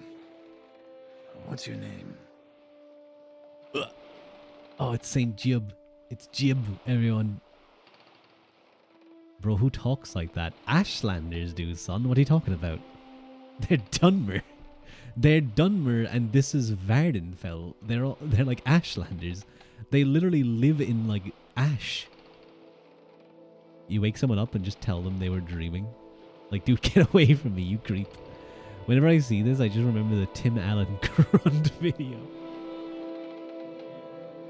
Wait, let me see. I try. It's hard to do a good Dunmer impression. You really have to get the growl in there. And usually my voice starts to weaken. After a little bit. I feel like if you did this voice for too long, you would really fuck up your vocal cords. Give this man water. Can I go deeper? Can I go harsher? Well, hey you. You're finally awake. You tried. You were trying to pass the border into Hammerfell. Just like us and that thief over there. Seen any elves? That wasn't a bad impression of the Nords in this game. What's our character's name? What's our yeah, let's just go Ruadh. Quilta. We'll just be Ruadh. Not even last night's storm could wake you. I heard them say we've reached Morrowind. I'm sure they'll let us go. Oh, I don't think so, buddy. Quiet. Here comes the guard. I should probably change my... I feel so bad Mike isn't here to, like, scream that I'm playing Morrowind. Sure, they have Morrowind. Oh, there it is. 23 viewers. Well, you know what? There's 23 viewers total in this category. Well, now there's 33. Let's go, guys. We're a third of this audience based. This is where you get off. Come with me. This is where you get off. Come with me. Oh, guys, we're learning how to play the game. Ruadh is the #1 streamer. Maybe I am. Can you guys go check for me? You better do what they say. By Jib. I forget what the controls are. It's probably good that it's telling me. This is kind of modded. It's not like fully modded, but it's decently modded. Like I have like a texture pack and stuff. Can you guys see? Is it like really dark on your side? Because it's fairly bright for me. Hang on. You're tied for #1 based. Let me see. Let me see stream. Oh wow, it is dark. Looks fine here. It's so dark I hit my toe. What I will do is I will add a filter. No, not a filter. That doesn't make any sense. I'm so sorry. You've been lied to. There's nobody here. You're 0 viewers. We've been in your head the whole time. We all died 3 years ago. You need to move on. But moving on, that sounds tough. I'd rather not. That sounds like a difficult thing to do. Why can't I like increase the brightness properties? No. Filter. Game capture. NVIDIA audio effect. Why is this all like audio effects? Oh, because I'm clicking the audio filters. That makes sense, Ruadh. If you didn't click the audio filters, you'd probably be a little bit better. What am I looking for? Luma key, render, scroll, sprout filter, sharpen, scroll, Luma, color correction, chroma? No, that would... Where's like brightness? He was full of soap on it. I can see my reflection from how dark it is. Yeah, I'm gonna try to... What Luma? What does this do? Luma Max. Okay, that... Okay, that doesn't look like it did something. Luma Min, Luma Max Smooth. I don't think this is helping. Hang on. We will figure this out. I didn't realize how like dark it was. Color correction? Ah, there it is. It's in the color correction. Why is this so sensitive? I like moved it like a tiny amount.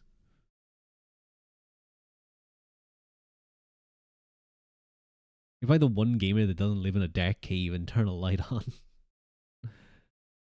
Okay, hang on. If I put it here, I'm gonna put this back to 0, and I'm gonna up the gamma instead. Maybe that will help. Because it's nice and bright on my screen, I have to say. Oh, that looks a bit better. That looks better. I think. Does this at least look like watchable? I feel like I can make it a little bit more gammy. Perfect. Excellent. Good. If I'm probably the only one... Oh, wait, sorry, I read that. I remember trying to play Halo 2 on 360. It had a bug with the lighting and everything was super dark. I feel bad that Mike isn't here. Mike would go crazy if he saw this. You know what? He'll go crazy when he watches the VOD. It's okay. We probably wouldn't even get much done. Hello, Mr. Get Gard. yourself up on deck and let's keep this as civil as possible. What you fuck? Don't be mean to me. Hello, who are you, lady? Look at the hatch and press E to open it. E activates objects and people you're looking at.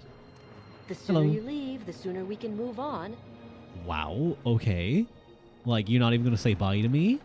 Fine. Sid Nanine. The first village. E activates people you're looking at. What happens if you guys clicked E on me, I wonder? That doesn't look right. Huh.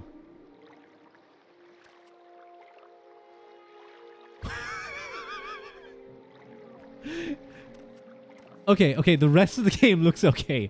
Guys, I swear this game is good. I swear this game is... Come on, then. Say something or move on.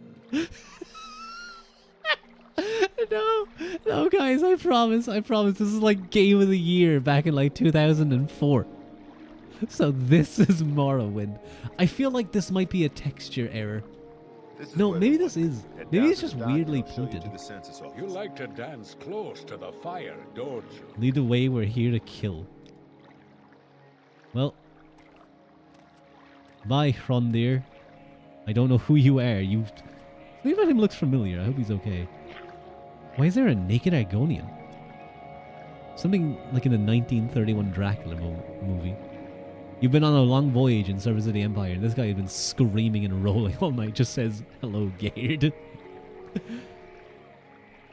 There's this huge piece of cardboard taped over a lamp. Wait, what? This. Hello. Finally arrived, but our records don't show from where. Oh, we get to make our character. Okay, this is good. They show us like the things. So I can be a monk. I can be Martin Septim. I can be Martin Septim. So this is why Scalies became a thing in this era. What are you talking about? The Skyrim Scalies are even worse. So we can be a wood elf. They're kind of small though. We can be a Redguard. If you decided to play this game, what I would recommend is be a Redguard and be a two-handed longsword Redguard. Heavy armor. You'll be fine.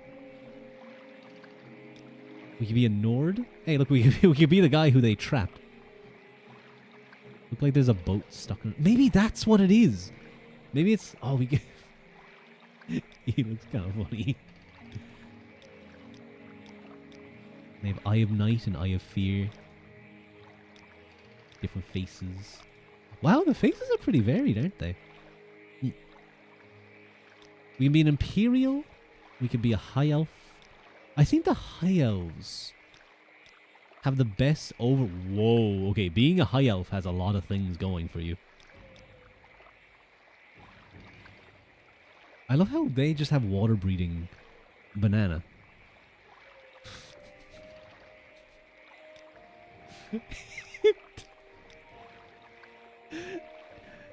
is the first time I see this game. Don't call them banana. Hello, Nomi, and you're seeing a naked Argonian.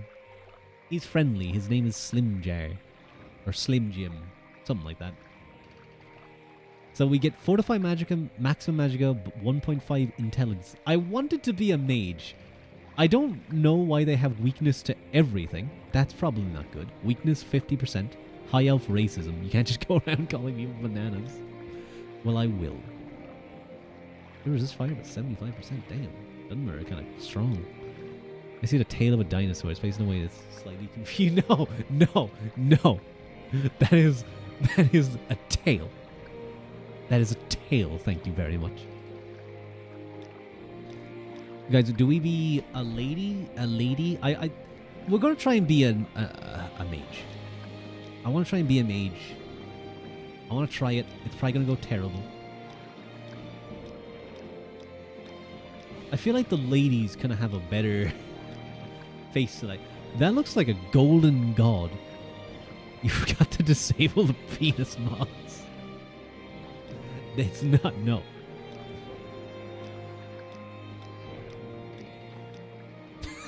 What is that face? What is that face? Why are the high elves are meant to be like beautiful? They're kind of not really. They're kind of weird looking. Even in Skyrim, they're kind of weird looking.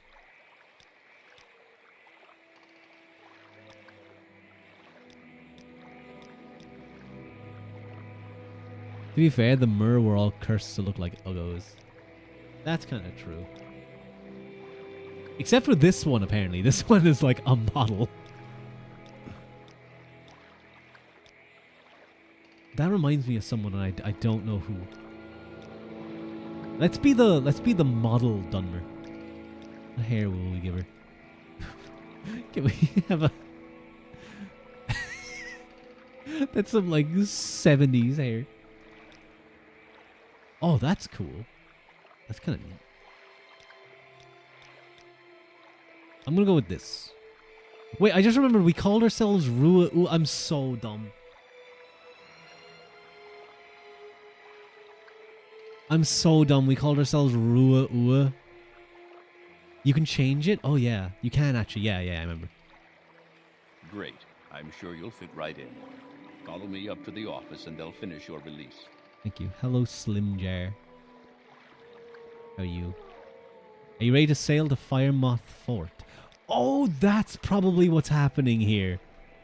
That's what's happening. I think I have a mod installed for Firemoth Fort. Or is that a DLC? I think that might be a DLC. Can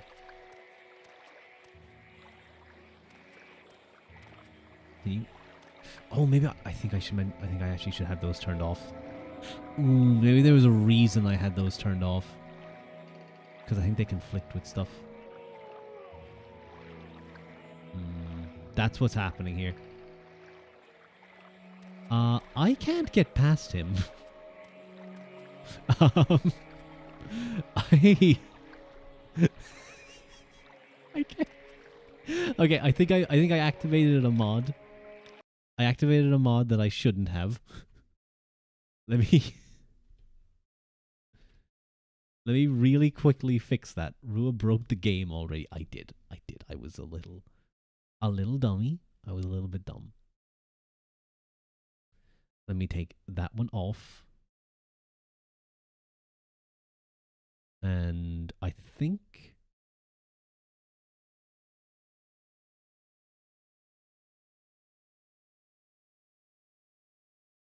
can't blame Todd this time. No, I can't blame Todd. I can't blame Todd this time. That's true.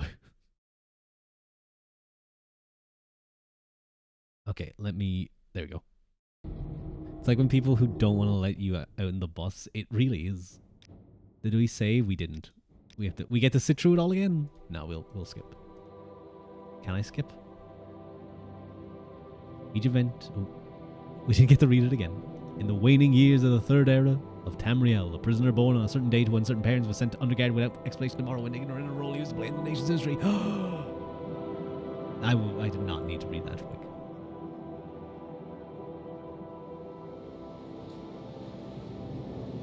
I feel like there's got to be a way I can. They have It's taken still doing you that. from the Imperial City's prison. Okay, there we go. That worked. First by carriage and now by boat. To the east, to Morrowind. I like how in Fear every not, game you're a for prisoner, I am but there's watchful. actually like a weird. You have been There's weird chosen. like a lore theory behind this. Not even lore. I think it's like actual like a weird metaphysical lore aspect Wake up. to the Elder Scrolls. We're here. Wake up. Wake up. Why are you shaking? Are you okay? We're a Wake up. prisoner in the metaphysical aspect up. of There you go. of We're dreaming. What's your name? Okay, what is our name? I need an elvish name, an elvish lady name.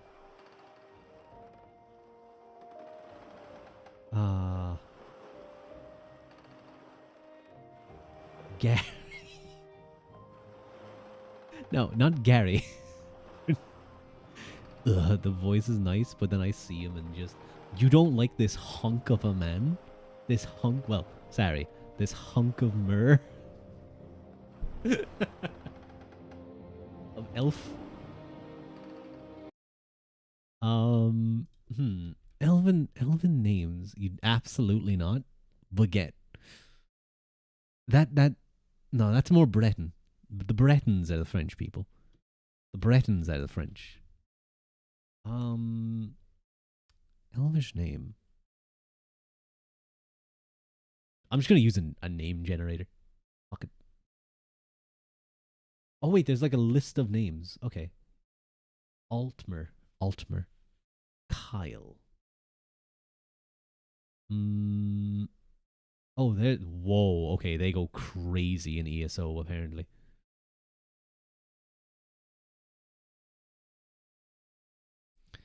Show me a good one. Just show me something cool. Vine lore. No.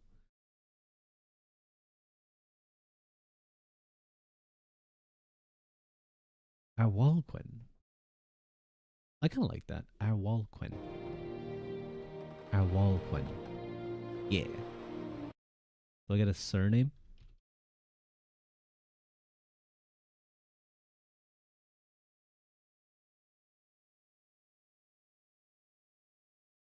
Eldarin? Eldarin isn't too bad. 12 precincts are Ad, Came, Gay, Grey, High, Lareth, Tiny. Wait, what the hell? No, why is this happening? This shouldn't be happening. For some reason, usually when I click away, it shouldn't continue to happen. But it seems to be. Okay, it seems to have been fixed.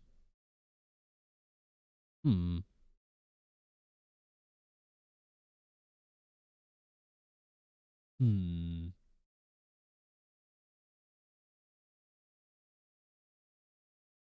think we'll go with Arwalquin. Yeah. Well, not even last night's storm could wake you. So we get to sit through the beginning again. Oh, wait. It's okay, guys. Stuff will happen. Eventually. 500 streams in. Quiet. Here comes the guard. This is where you get off. Come with me. Goodbye, Jib. Oh, I can run a little.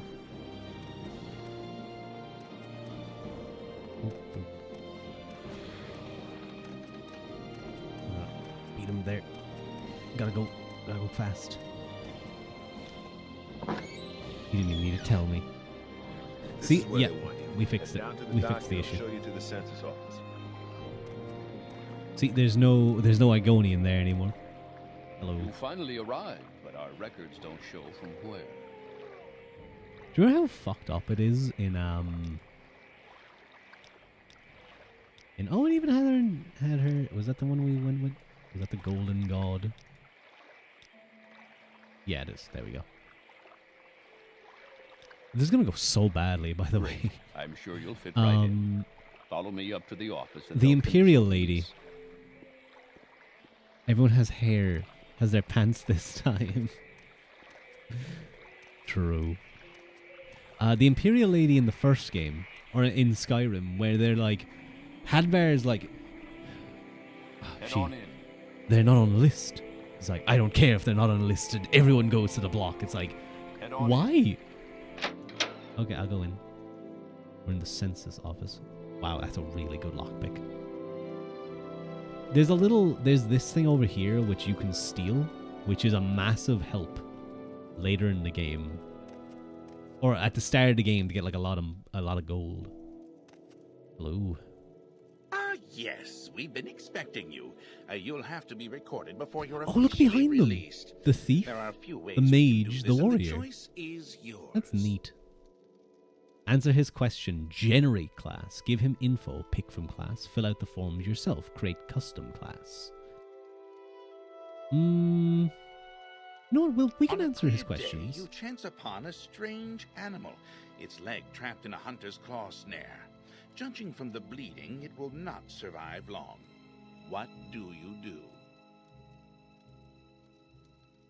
So we're going to go with a character that's kind of magey. I assume alchemy is kind of important. Use herbs from your pack to put it to sleep. Do not interfere in the natural evolution of events, but rather take the opportunity to learn more about a strange animal that you've never seen before. One We'll use summer herbs. afternoon, your father gives you a choice of chores. Work in the What forge, would you casting rather iron. do? Go catch fish at the stream using a net and line. Gather herbs. Are we just going to be gathering herbs? Your Is that cousin is has that what given we're you going to a do the whole very game? Embarrassing nickname, and even worse, likes to call you it in front of your friends. This is You a have asked really him to weird stop, customs but he process. finds it very amusing What is to this? watch you blush. What do you do? Actually, you're trying to go to America or like London, and you're like, your brother was a dickhead. He bullied you and beat you. What would you do?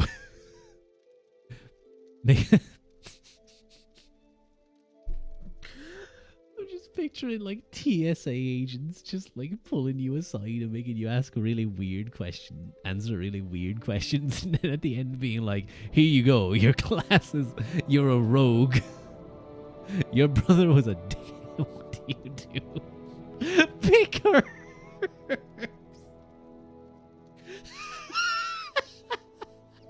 It's the only thing we find joy in.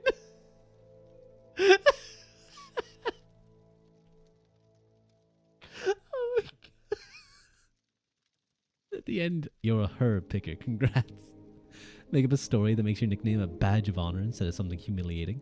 Make up an even more embarrassing nickname for him and use it constantly until he learns his lesson. Beat up your cousin, then tell him that if he ever calls you that nickname again, you will bloody him worse than this time. Oh my God.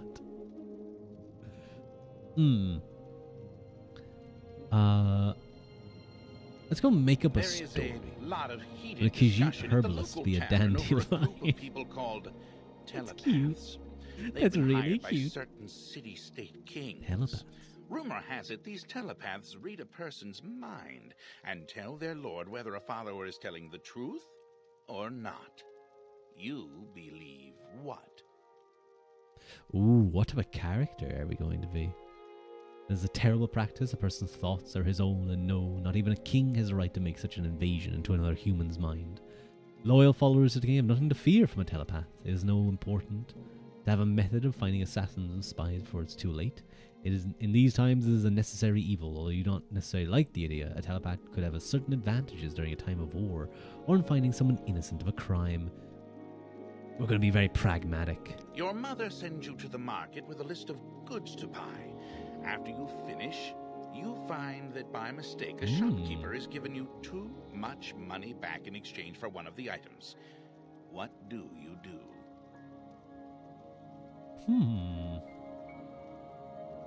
What would our character do? I don't have enough. We literally just started this like 5 minutes ago, so I have no idea what our character would do.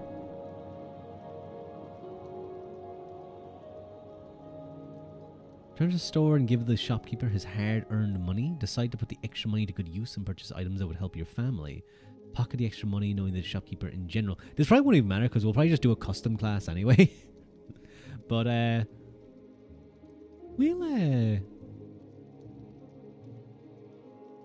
While We in help a our family. marketplace, you witness a thief cut a purse from a noble. Even as he does so, the noble notices and calls for the city guards. In his haste to get away, the thief drops the purse near you. Hmm. Surprisingly, no one seems to notice the bag of coins at your feet. What do you do? Ooh, what do I do? Do I pick up the bag and signal to the guard, knowing that the only honourable thing to do is to return the money to its rightful owner? No, I fucking Your pocket it. It's father mine. sends you on a task which you loathe, cleaning the stables. On the way there, pitchfork in hand, you run into your friend from the homestead near your own. He offers to do it for you, in return for a future favor of his choosing. What do you do? Accept his offer, reasoning that as long as the stables are clean, it matters not who does the cleaning. Decline his offers, knowing that your father expects you to do the work and it's better not to be in debt. Or ask him to help you, knowing that 2 people can do the job faster than 1, and agree to help him with one of the tasks of his choosing in the future.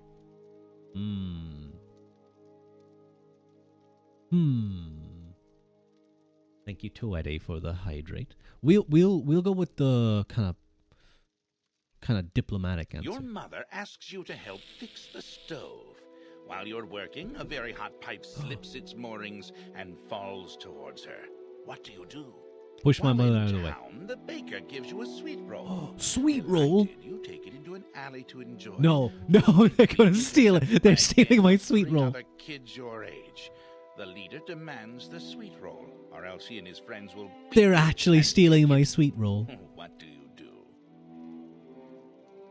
What the fuck? You know how awkward it is that they're letting you go from prison over here? You would lie, steal, and kill wantonly. It's fine.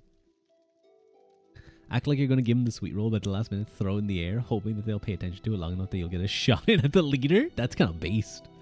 Give him a sweet roll without argument, knowing that later this afternoon you'll have all your friends with you. You come and take whatever he owes you. Drop the sweet roll and step on it, then get ready for the fight. I'm a sneaky bitch. I'll throw it in the air.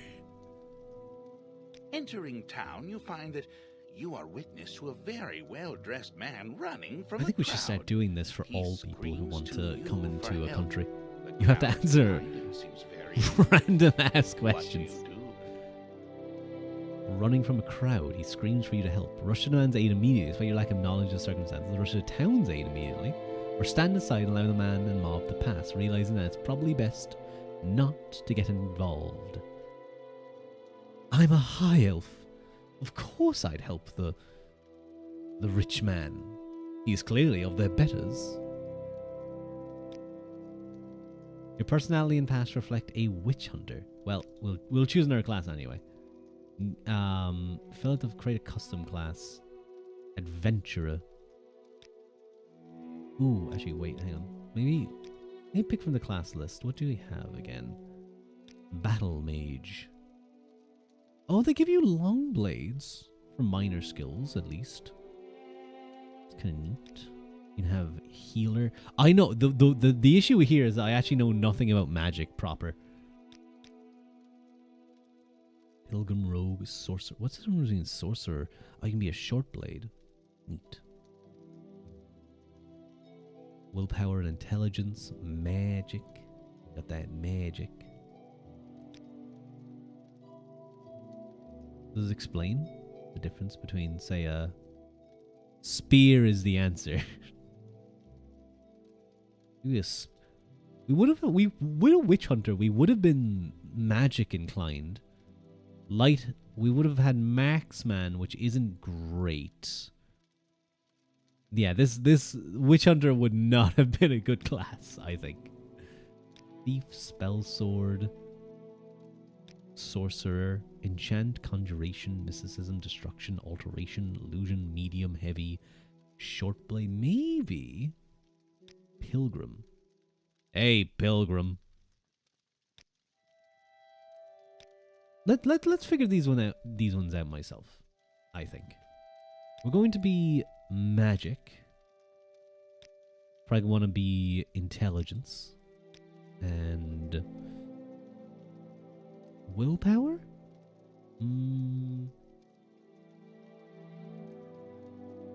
Endurance, personality.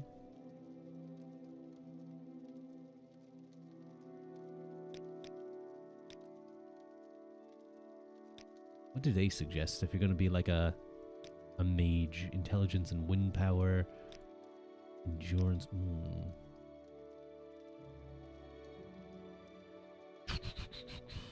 Sorry, this is the issue. This is the issue right now of me trying to choose anything.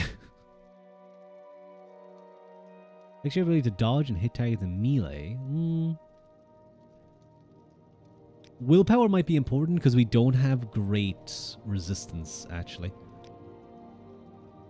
We're probably going to want destruction, enchant, mysticism, restoration. Let's avoid one. Unarmored.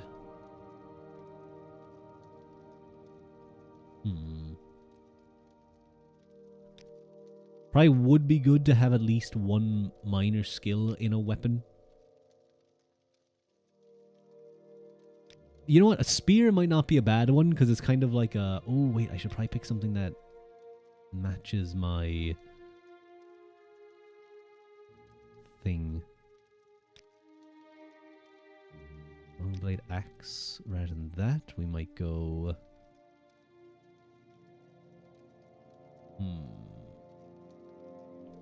Security. Not blunt weapon. So destruction, mysticism, restoration. We'll go illusion. I don't know what's a good option for... I really... Like, this is the issue about this, is that I actually don't know what the good options for a mage are. In terms of, like, do I want to be unarmored? Do I want to be light armor?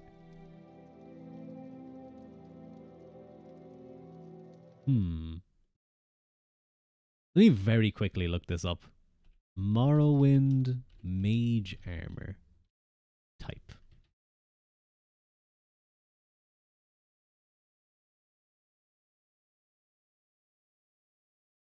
Oh, we're shield spells. That makes...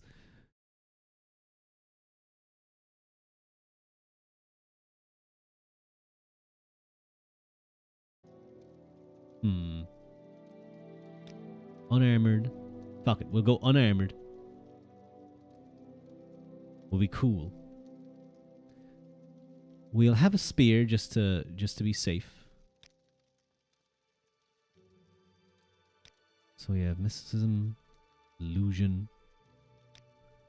We'll take conjuration as a minor, athletics, security, enchant.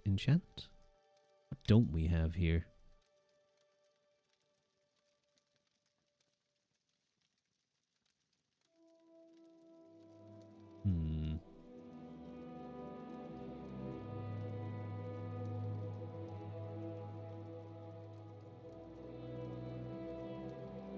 I'm sure that's fine.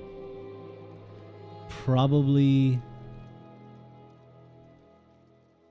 not well specialized mage.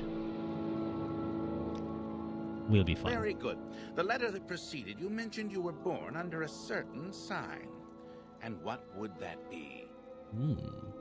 The Apprentice? Fortify Magic Magica. Oh, wow. Wait, so this just increases my weakness to Magica? I could have what, 1.3 times my Magica, but I'd have 100% weakness to Magica? Spell absorption 50%, fortify Magica by 2 times intelligence. And stunted Magica. What does that mean? The lady might not be a bad one. That's kind of good. Weakness to fire. The lover. The mage. Mage is very simple. Be better. Powers.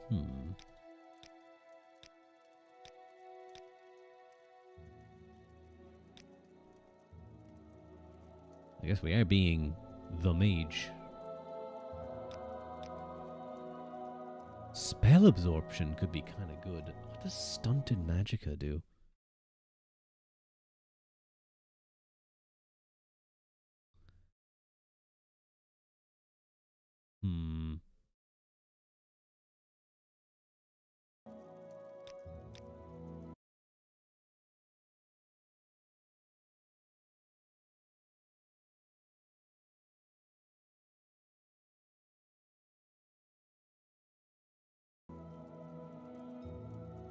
Hello, the morgue. Welcome in, welcome in. I'm trying to decide what to do here.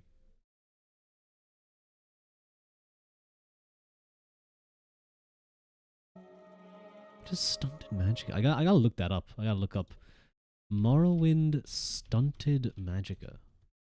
It would be good if they explained that.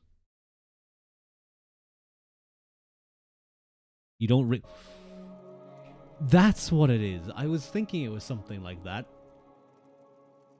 That sounds a little not great. Although I guess what you could do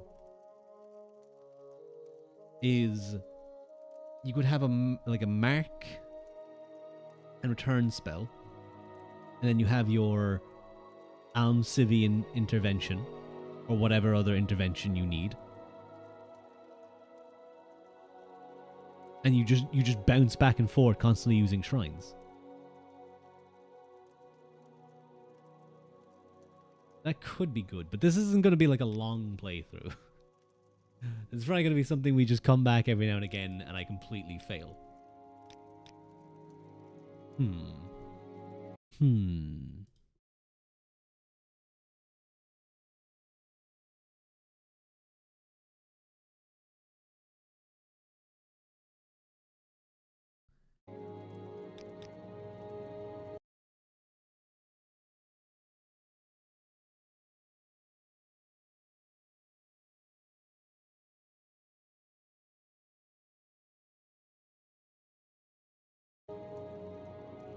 You know what? Let's do that. How will I even do this at the beginning?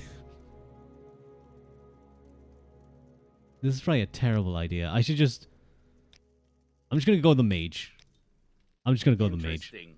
Now, before I stamp these papers, make sure I'm not good this enough at this information game is to do correct. this. To do that. Sure. It'll be fine. Faye. We'll be fine. We're so dead. You have a stats menu. This is where you can always view your information. Right-clicking allows you to use your menus.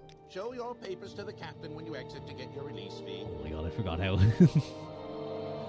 I haven't played this in so long. Oh my god, I just forget everything. Being good at a game is a state of mind. Just confidently wing it and you'll be okay. So true. Read your papers by pressing E while looking at them. Then select Take to pick them up.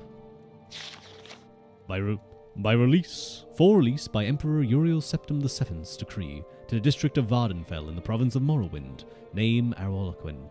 Race High Elf. Class not well specialized mage. That's really funny. This guy wrote, this person is shit. They're so dead. Signed, Sacuixius Ergala, agent of Sidnanine Imperial Census and Excise. 16th of last March, 3rd era, 427. Like all menus, right-click to use your new menu. You can right-click and move objects in the world. Look at this. And this is your...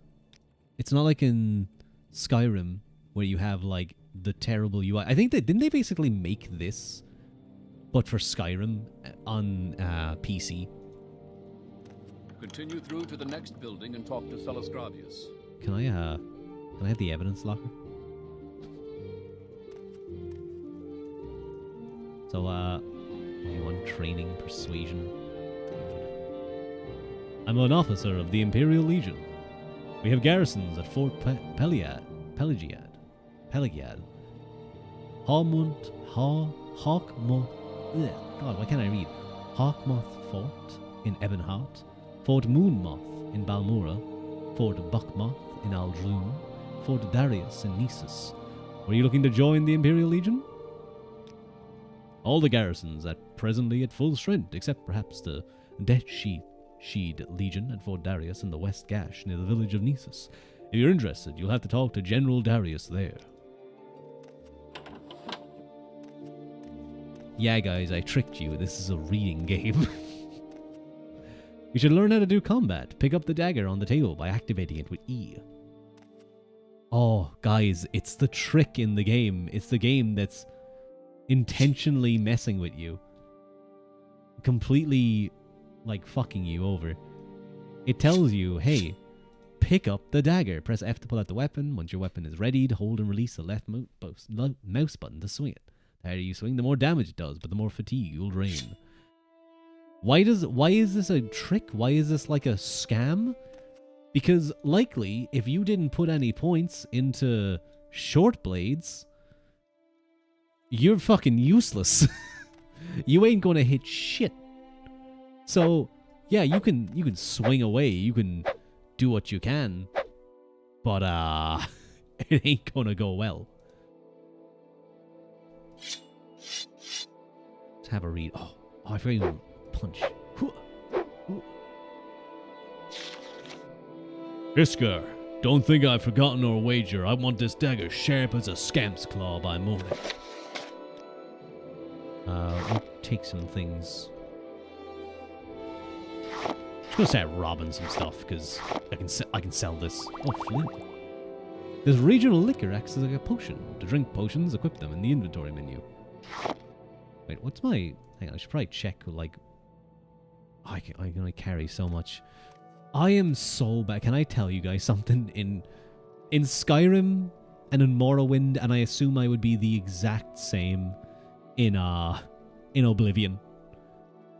I have an issue where like I need to carry books with me. I need to carry every single. I need to have at least one copy of every book. The Firmament by Folke. The stars of Tamriel are divided into 13 constellations. 3 of them are the major constellations, known as the Guardians. These are the warriors, the mage, and the thief. Each of the Guardians protects its 3 charges from the 13th constellation, the Serpent. When the sun rises near one of the constellations, it is that constellation's season. Each constellation has a season of approximately 1 month. The Serpent has no season, for it moves about in the heavens, usually threatening one of the other constellations. The warrior is a...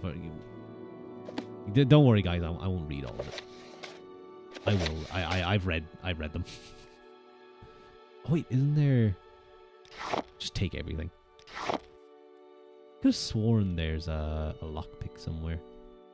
Oh, there it is. So unlike Skyrim or Morrowind, you don't have this like super complicated process for lockpicking. It's usually just get down and try to lockpick it. And sometimes you'll succeed and sometimes you won't. Obviously, it heavily depends on how good your character is in lockpicking skill. Sturdy arched door. Let's take a look in here. More paper. A cup. Bunch of stuff. A Dance and Fire was your favorite set of books, India. Oh, what are those ones about again?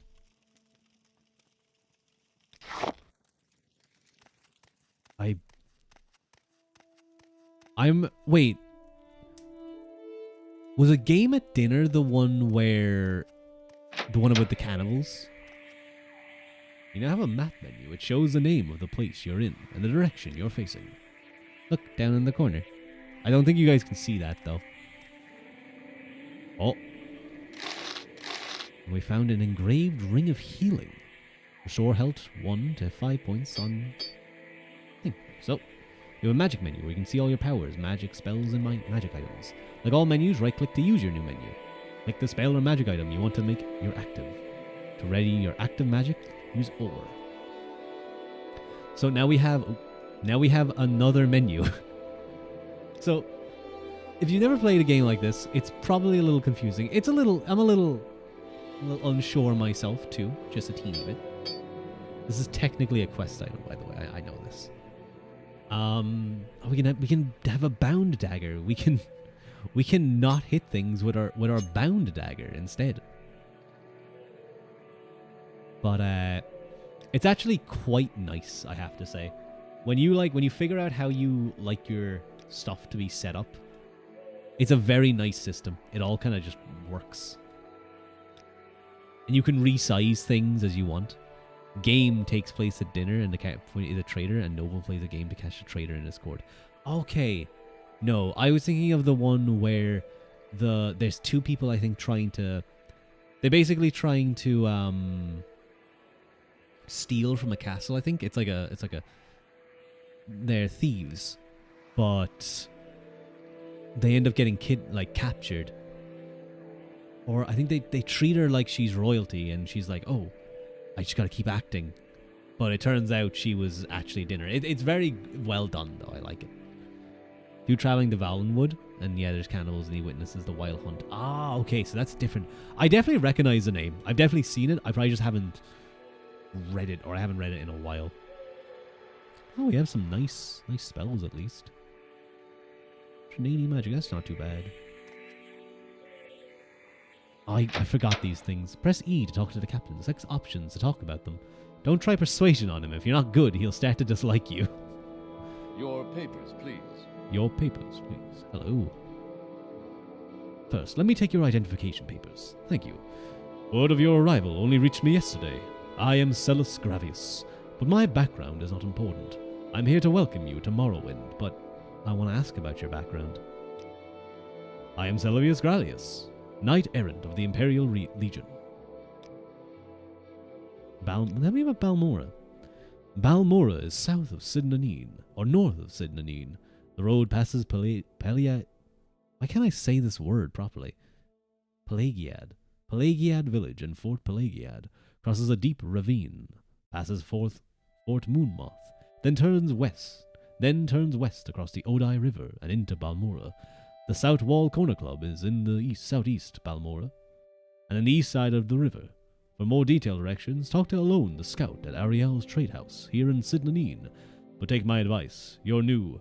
Take the Silt Strider to Balmora. Fast, cheap, and safe. Cross the bridge and head east. Can't miss it. There's also no fast travel in this game. There is, in the form of teleportation and Silt Striders, and later on you can definitely fast travel. But, if you're going to go exploring in this game, you need to pay attention to what they tell you, where things are. Because if you don't, there's no map point. Like, there's a map, but you might not know where things are. Soul Striders carry passengers and cargo between settlements and Vardenfell. Fares depend on distance travelled. Giant insects are what Soul Striders are. A compartment for passengers and cargo is hollowed out from the creature's shell. The driver directs the beast by directly manipulating exposed organs and tissues. Ugh. Back when people knowed words and the like. Let's learn a little bit about Morrowind. Yes, you're in Morrowind. I don't know why you're here or why you were released from prison and shipped here, but your authorization comes directly from Emperor Uriel Septim the Seventh himself. I don't need to know any more than that. And when you leave this office, you're free. But before you go, I have instructions on your duties. Instructions from the Emperor. So pay careful attention. Who's Uriel Septim? Yes, Uriel Septim is still the Emperor. According to my instructions, he personally authorized your release from prison and your delivery here. It's all very mysterious, but that's the way the Empire works. Celine, silence, secrecy. Let not the left hand know what the right hand is doing. Yes, of course, this is the Empire. This is Vardenfell, district of the province of Morrowind. And Morrowind has been part of the Empire for over 400 years. The current Emperor is Uriel Septim, 24th of the Uriel line, of the Septim line. You haven't been in prison that long, have you? Ha ha ha. Nothing wrong with your head, is there? The men said you were acting a little strange when they brought you in from the ship. You guys get Ruadh voice acting. This is what this is. It's the Ruadh voice acting stream. Duties? Ooh, what do we have to do? This package came with the news of your arrival. You are to take to Cassius Cosades in the town of Balmora. Go to the South Wall Corner Club and ask for Cassius Cosades. They'll know where to find him. Serve him as you would serve the Emperor himself. I also have a letter for you, and a dispersal to your name. Directions to Cassius, package, and 87 gold pieces. Nice, gold septums. My trade. Oh, that's his trade. Order of Edmund Harton, Imperial Emissary, attached to the Census and Excise Office. Imperial. He's a proud to be an Imperial. Legions and rule of law, they brought peace and civilization to the province of Tamriel. What about this Cassius Casades? I can't tell you where to find him. Well, goodbye, Celis. And so we step off into the world. Press J to use your journal and review what you've been told. You should probably check out Ariel's trade house up on the left. You're on your own now. Good luck. I think that's really cool. It gives you a direction. It's like, I would suggest you go do this. And then it's just like, but yeah, good luck, have fun. I like that it's like the game's like kind of friendly. It's like, hey, do your best. Oh, he's so dead. I need to like get my stuff in order, by the way.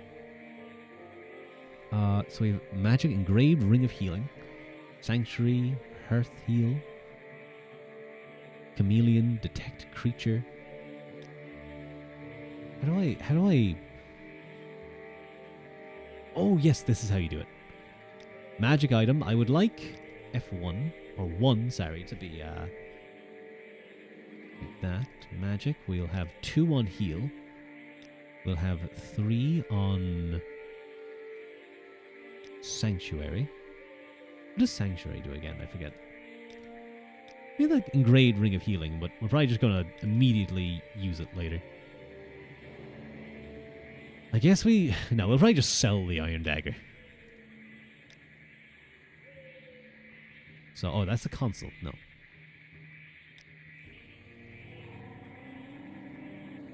There we go. Now we have magic and stuff. Go ahead, stranger. And you can talk to anyone. You can talk to him. You can ask him about the latest rumors, advice, a little secret. What's he got on the secret? Talk to everyone. Talk is cheap. Ask questions. You don't ask, you never learn. Little advice? You'll find yourself stumbling into trouble when you're tired.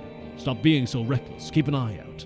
And if you're entering unfamiliar territory and you think it might be hostile, slow down to a walk, look around, catch your breath, and be ready for trouble. I've heard the local tax collector, Processus Vitellius, is missing. No surprise, really. He wasn't well liked around here.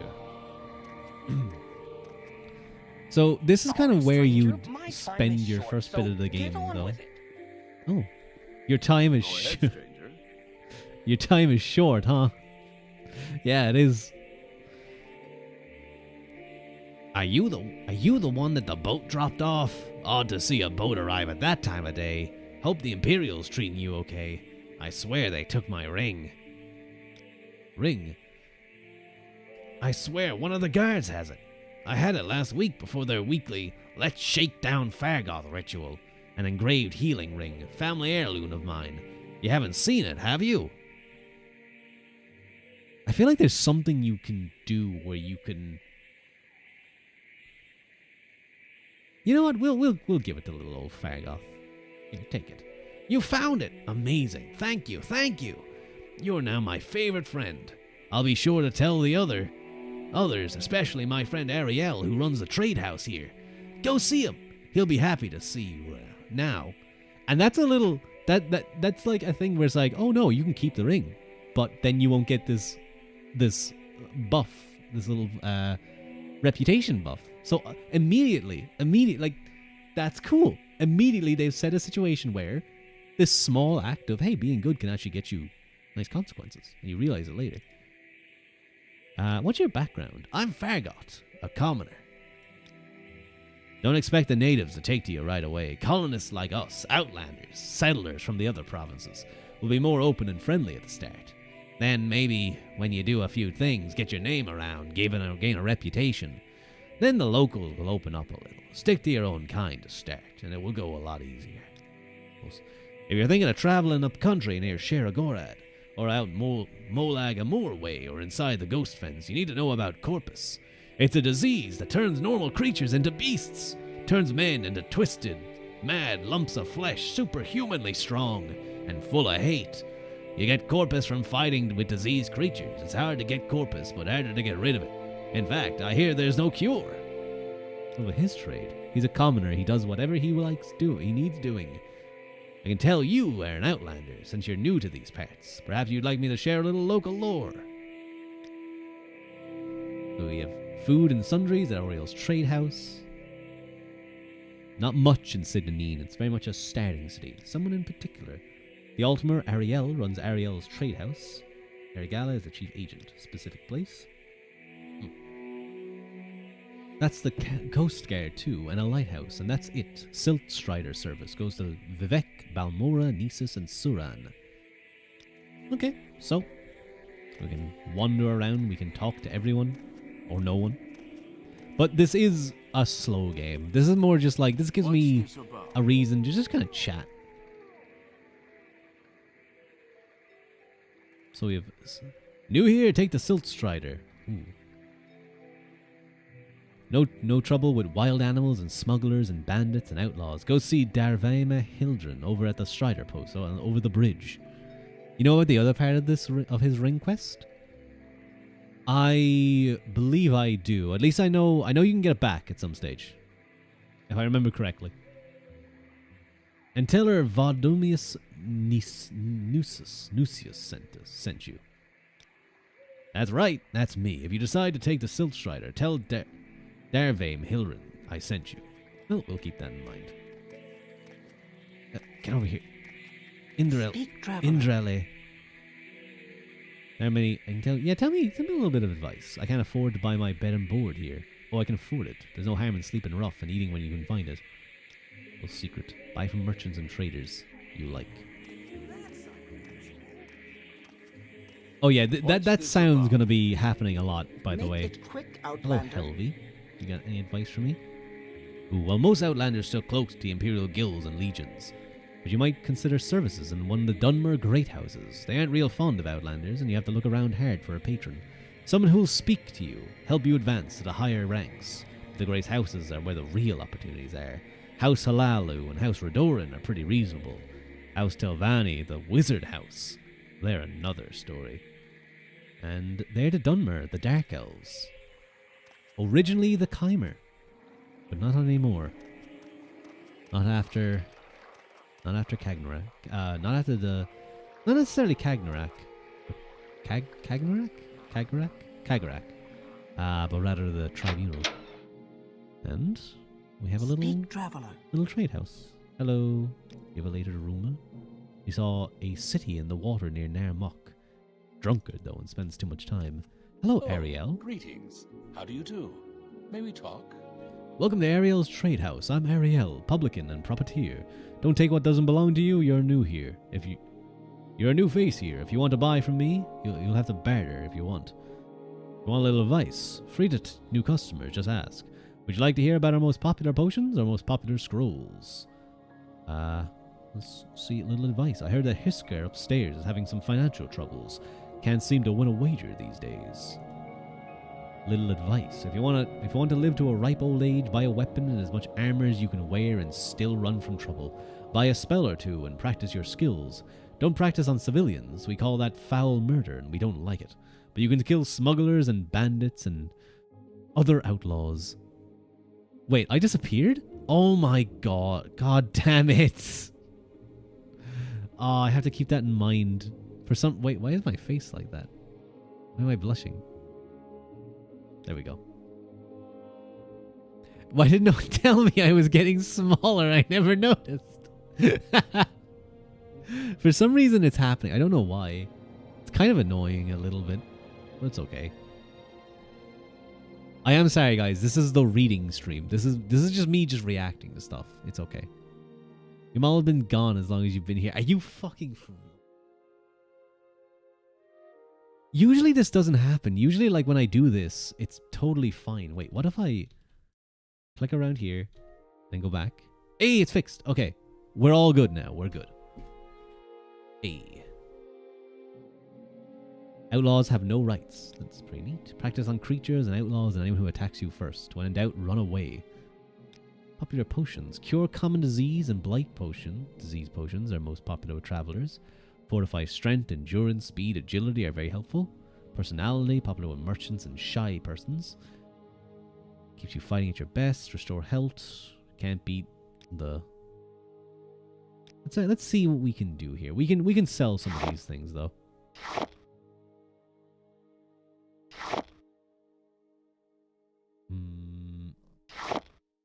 I'm gonna keep that Kwama egg.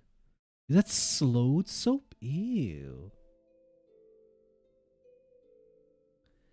I'll sell that iron dagger. I'll keep that Flynn. I know why you didn't say anything. Oh, good thing I caught it when I arrived. Thank you, Pip.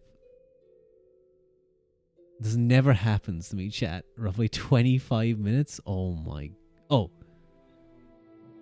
I'm so mad at you. No one said it to me. No one said that I was tiny. Oh wait, no, that is not at all. You would not give me that price. Now, let's see. What are my skills again? We're mainly magic. But we have spear. I don't know why I went with spear, but fuck it, spears are cool.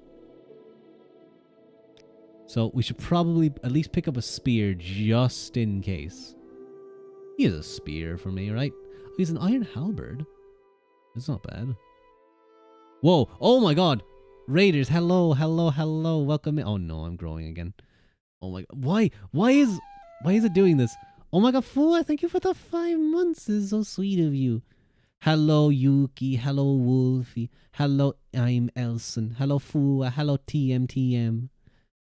Hello, Hi C Zhao. Hello, Yuki again. How are you guys? Welcome in, welcome in. I'm going to wait. Let me last Fua stream raid. Wait, what do you mean last Fua stream? Wait, Fua's leaving us. What are you guys talking about? No, that's not fair.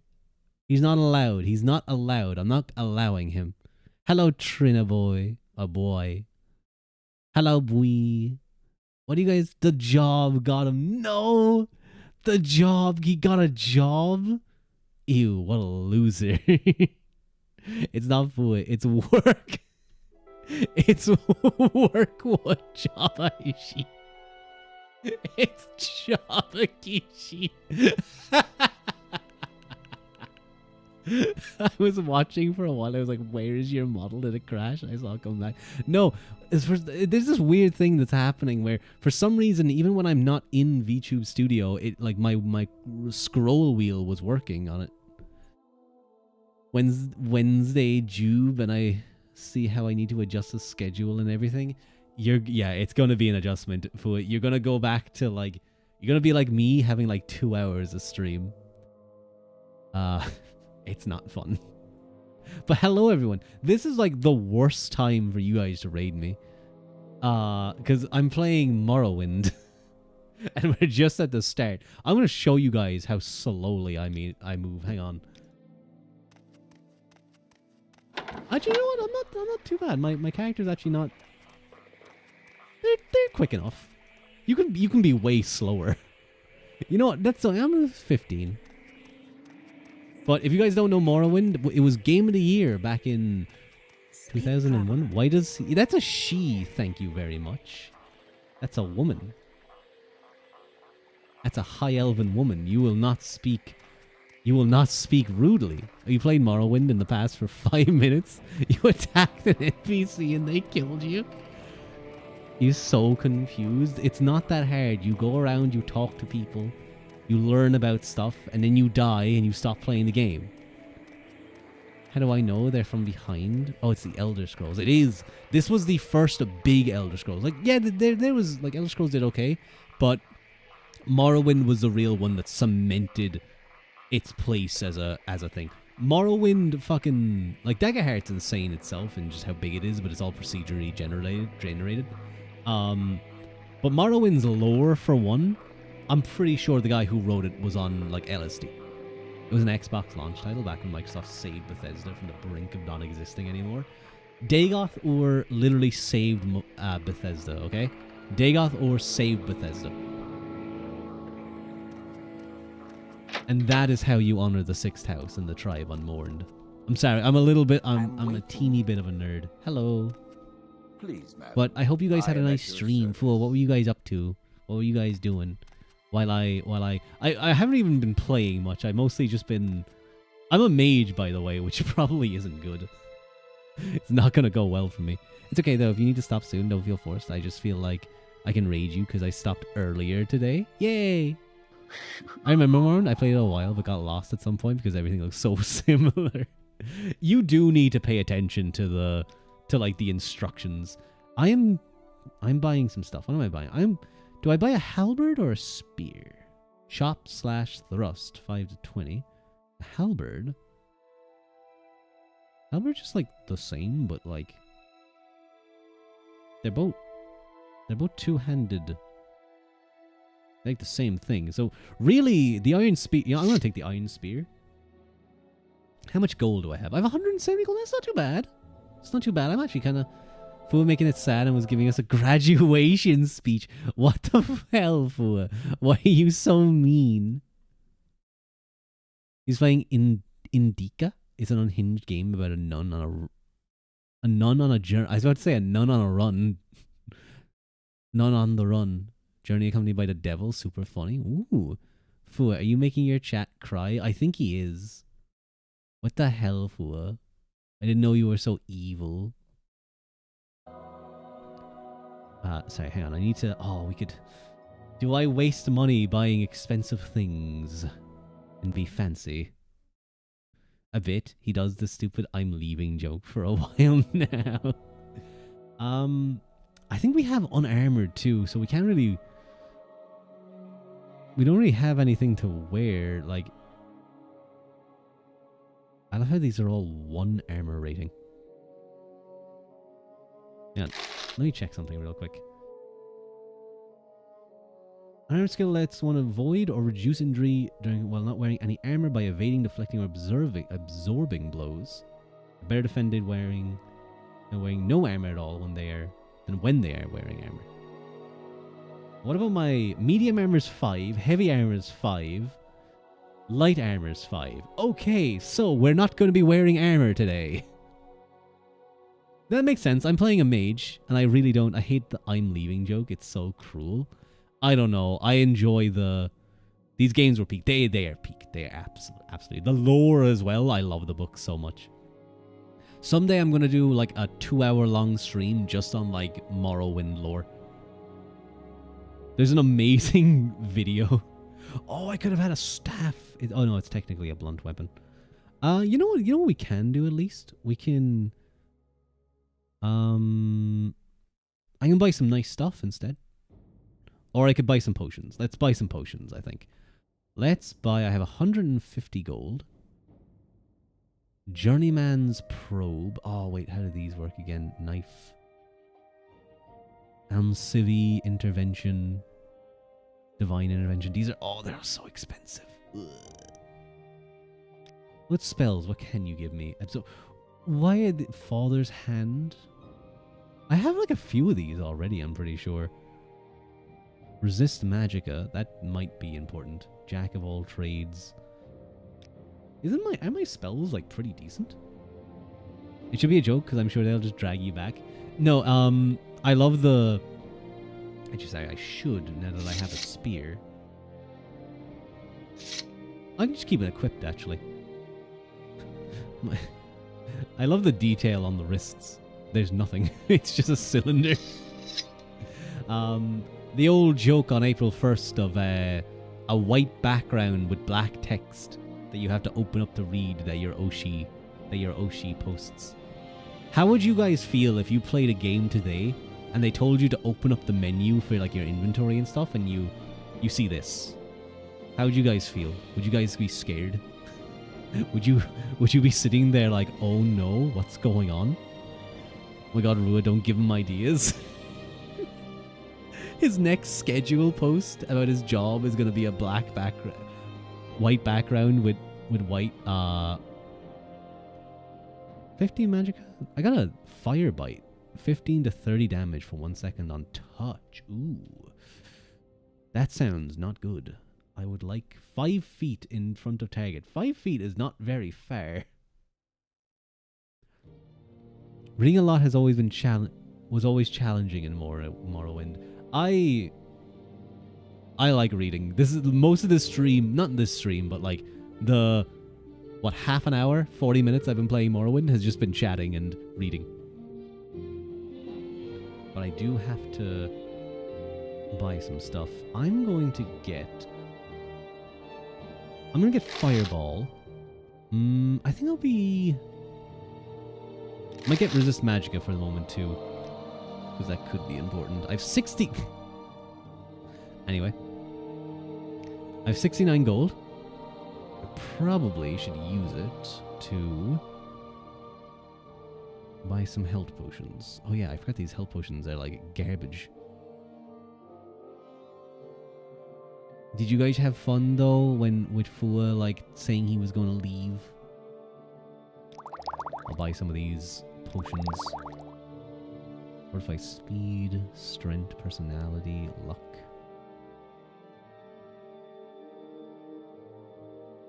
Heart-wise, I don't even have the gold for some of these. Ugh, they're so expensive. Why? Is it one? Is it 63 for one? Let me check. It is. Okay. Well, considering I'm not going to be wearing any armor, I'm going to get some expensive shoes and boots, and I'm going to sell my common shoes. And I want a robe, because robes are cool. I may as well look like... if I'm going to be a mage, I may as well look like a mage. Oh, hell yeah. I got a nice boot. I got some expensive shoes. We looking up there. Hello, Kiawi. Hello, Kiawi. Welcome in. Thank you for joining and immediately going Discord. Hello. Oh god, we do. We all look so naked without our badges. Huh? What? Oh, without your badges, like... oh, like your Fua subscriber badges? Oh, poor guys.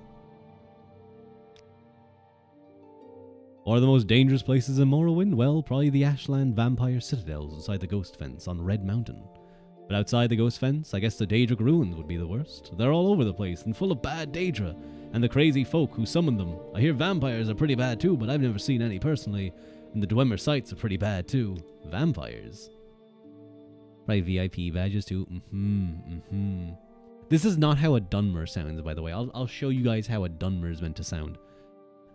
The Dunmer hate necromancy and the undead, and hate blood vampires in particular. Blood vampires are powerful undead creatures that feed on humanoid blood.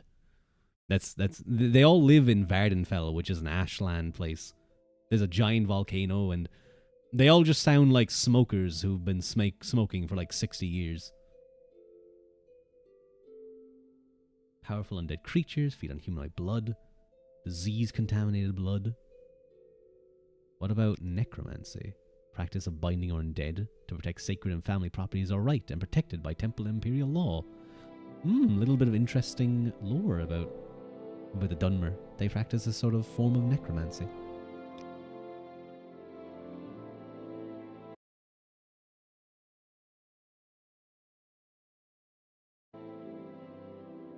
Sorry. Red Mountain is the great volcano in the center of Vardenfell Island. The crater of Red Mountain is called the Dagoth Ur region, where Dagoth Ur and his evil servants dwell. The tribunal built the ghost fence around Red Mountain to imprison Dagoth Ur and his servants to protect Morrowind from the blight storms that issue from Dagoth Ur's lair. Well, who's Dagoth Ur? Is the evil, immortal enemy of the tribunal temple cult. The temple holds Dagoth Ur and his hosts accountable for all the evil that beset the Dunmer and Morrowind. Dagoth Ur dwells in the fiery caverns beneath Red Mountain, served by his kin called ash vampires, and by legions of deformed monsters. I can live without being a VIP, I hope. Oh. Hello. Oh, Hisker. Come on then, say something or move on. In Skyrim, the Nords are more Viking. They're more like Scandinavian sounding, but in this, they often kind of feel more Scottish. Did you just fucking catcall me? Did you just fucking whistle at me, buddy? Excuse me? Bro wants you? He wants this high elf. In fucking next era, buddy, we're like gonna be terrorizing your country. Fucking Nord. You look like he's hitting on me. You look like you could use a friend, Outlander. Perhaps I can be your friend. I'd like you to help me recover some gold. That's right. See, I had a bad run of luck playing 9 holes and lost a bit of money. Normally, I'd be fine. We can usually keep some gold in our pockets just from the money the locals pay us for protection. But I know some of them are holding out on me, especially that little fetcher, Fagoth. He's come up light the past couple of weeks when I've shaken him down. I know he's stashing it somewhere, and I'd like you to find Fagoth's hiding place. Will you do it? Sure, I'll do it. I just gotta find where it is. We've got Don't stand about. Rafflod the Braggart. You're new to Sidnanine, right? I'm Rafflod the Braggart, and I'm sure you have questions. Go ahead, ask. I have plenty of time. The Sidnanine landport, it's many of the visitors of the Empire make landfall at Sidnanine. What the latest rumors? A friend of mine says you have to visit the House of Earthly Delights in Surin. Little advice: the elite of Morrowind may not have all the armor and equipment you need as an adventurer, but don't overlook precious stones or fine jewelry and clothing. To the right merchant, those items can be worth more and be more easy to carry than some heavy iron armor. Always carry a jug of Sujamma with you, the burst of strength and the ability to penetrate armor and deal serious damage. This is just general, like, you can learn little bits of advice in the game by just asking people. Oh, he's a scout. He knows places. People, plants, paths, winds, and weather. I serve as a guide for travelers and traders and work as advanced guard and pathfinder for expeditions. He knows the geography of Vardenfell and the various geographic regions. His best defense is stealth, sneaking past trouble. If I remember correctly, I believe stealth is broken in this game. Why does he look like an egg? I just looked at him properly for the first time. He has a very... Is he mewing? Wait a minute. Is this man mewing? Look how his cheeks are slightly indented. This guy went bald and was like, I gotta get my fucking jaw in order. He mews all day. That's literally him. At least he looks like a calm and satisfied egg. He does. I want to crack it open. Crack, like, you know, to, like, take a spoon and go crack, crack, crack, crack, crack, crack, crack around it.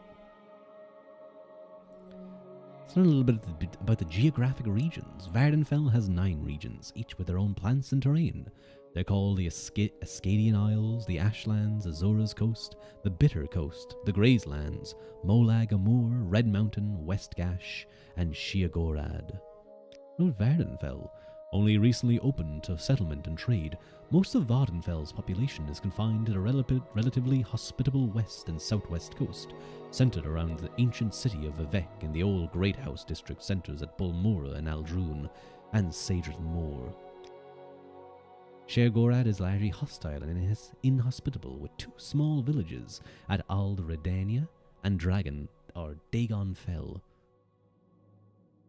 And the Bitter Coast? The salt marshes and hot swamps of the Bitter Coast are uninhabited, with the only settlements found at the good harbours of Nor Mok, Hala Ode, and Sidnaneed. Narmok is a tiny island fishing village. That's like the most poorest place. I remember going there, and it's like 4 shacks and a slightly bigger shack. Hala Ode. Oh wait, no. I think Hala Ode is the tiny one. It's a tiny isolated fishing village on western Vardenfell. Well, I think you've given me all I need to know. Thank you, my friend. Speak, traveler. Speak, traveler. Hello, Arolquin. I'm Trajam Andalan, swamp fever capital of the world, Sidnanine. Though you're wondering what's going on here, I can tell you the services. I can tell you the latest rumors. Local tax collector. We know he's missing already. Food and sundries. There's not much to learn here. He's a bard, though. Shares songs and stories with patrons, and he's also a scholar. He travels the world. Well, I hope you have a good time, Mr. Tandram Yes. Hello, Albaceus Cololius. That's quite the name. What do you do? He's a battle mage. That's kind of cool. Western Knight with heavy armor. Primary training is the College of Alteration, Destruction, and Conjuration. Many enchantments and alchemy. Guy sounds cool as shit. If someone attacks you first, you do have the right to defend yourself. If someone doesn't attack you first, you're going to break the law if you attack him. Fua, maybe if you had, in the 5 minutes you played this game, walked up to this guy and talked to him, maybe you wouldn't have instantly died when you attacked the first person you saw. You can read, can you? Can't you? Well, read some books. That's what they write. That's what they write them for. Got all the damn advice anyone could want to them. Buy 'em, read 'em, sell 'em back. Most folk don't mind if you take a peek at what their books they've got. Proud of being book learned. Of course, if the flaw is selling books, he wants you to buy 'em. Then read 'em. It stands to reason. Did you hear that some fool lost Mentor's ring in a tomb along the Bitter coast, or so they say? Ooh. One more person to talk to, and then we're finally done. You're not interrupting anything. I'm a lone scout. You need directions? Pelagiad, Balmora, Caldera, Ebonheart, Vivek? Well... Oh god, there's so much to ask about. She's a scout with the Bitter Coast, Balmora. So it's probably important. You're expecting Fua to take time and talk to people. True. Balmora is the district seat of House Halalu and the largest settlement on Vardenfell after Vivek City. Good roads lead north from here to Balmora, passing through Fort Pelagiad and Pelagiad Village. From Balmora, roads lead north to Aldrune through the town of Caldera. Maybe I'd better write down the directions to Balmora for you. It's a long walk and a little confusing. Okay, you can ask her again, and she's like, alright, I'll repeat what I said, but pay attention. Caldera is a recently chartered imperial town and mining corporation north of Balmora on the road to Aldrune. Been granted imperial monopoly to remove raw ebony, and that's one of the reasons that the Empire really wanted White Talos, I believe, really wanted control of Morrowind, the ebony mines. From the rich deposits, a new town recently built in the Western Imperial style, and most of the citizens are outlanders and new colonists. Do you guys hear that?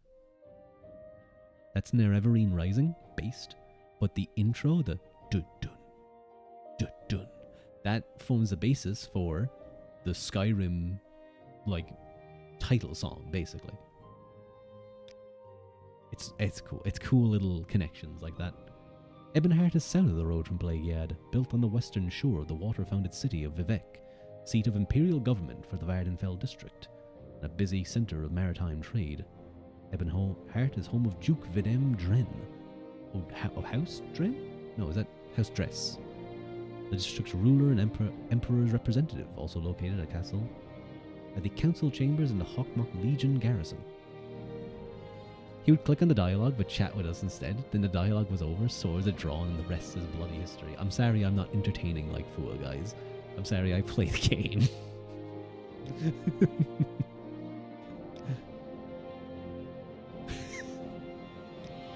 Pelagia, newly charted village imperial, from Vivek to Balmora, right on the western edge of the Ascadian Isles region. Sidnanine, specific place. What can she tell us about a specific place? Next town up the road, Pelagiad. Cross the bridge out of town and just stay on the road. From Pelagiad, take the road north to Balmora and Caldera, or east to Ebonheart and Vivek. If you have the cash or you're afraid of getting lost. Looks at chat. They get lost, don't you guys, in this game? Take the Silt Strider to Balmora and Vivek. Vivek City. It's kind of cool. Everyone has his own style. Sticking to the game is good, though. Maybe not entertaining, though. And then he'll be confused why they're fighting. Built on Noravean Bay, completely surrounded by water, the city itself is a group of giant town-sized pyramids called cantons.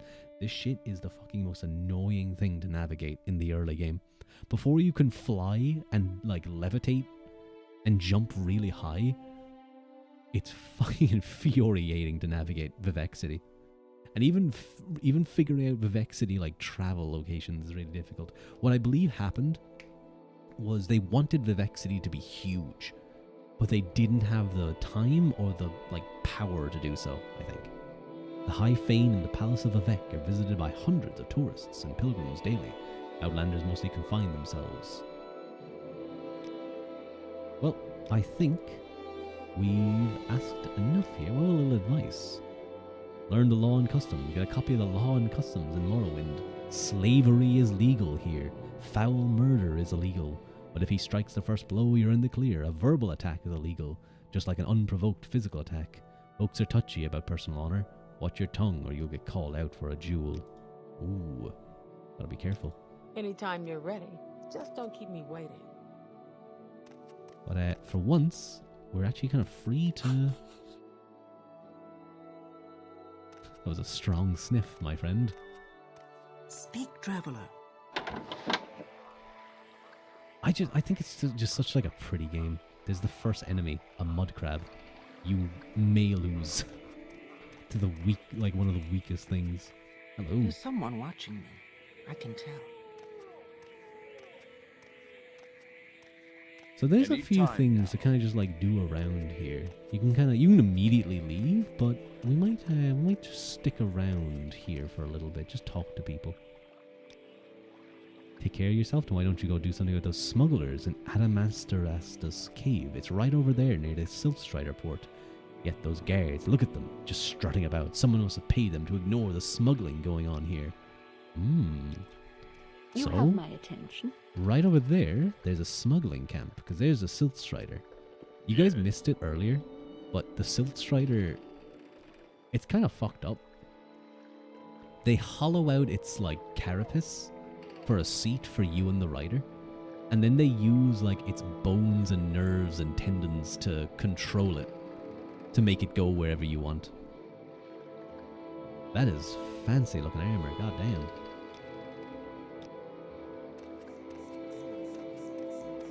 There's also signposts everywhere. These, I have gotten lost in this game a few times. It's very important to use the signposts.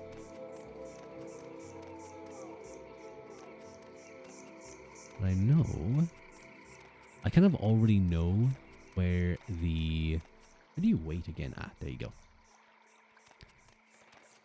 I kind of already know where Yes, the madam. you get lost to. It's very easy to get lost in this game, I have to admit. I do know where certain someone's stash is, but we'll travel around a little bit just to explore. This is a neat little lighthouse.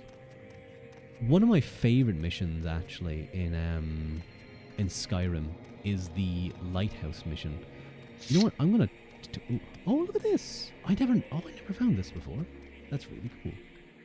How 25 gold and a silverware cup. Nice.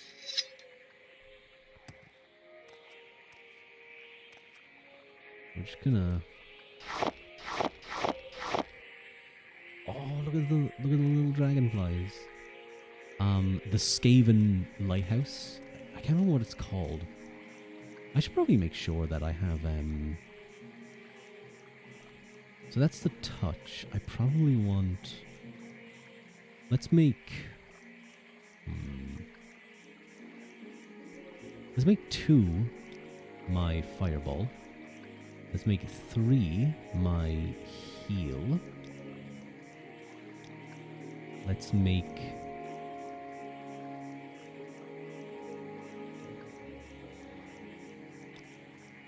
That, and I'll always have the spear equipped. So let's give the fireball a try.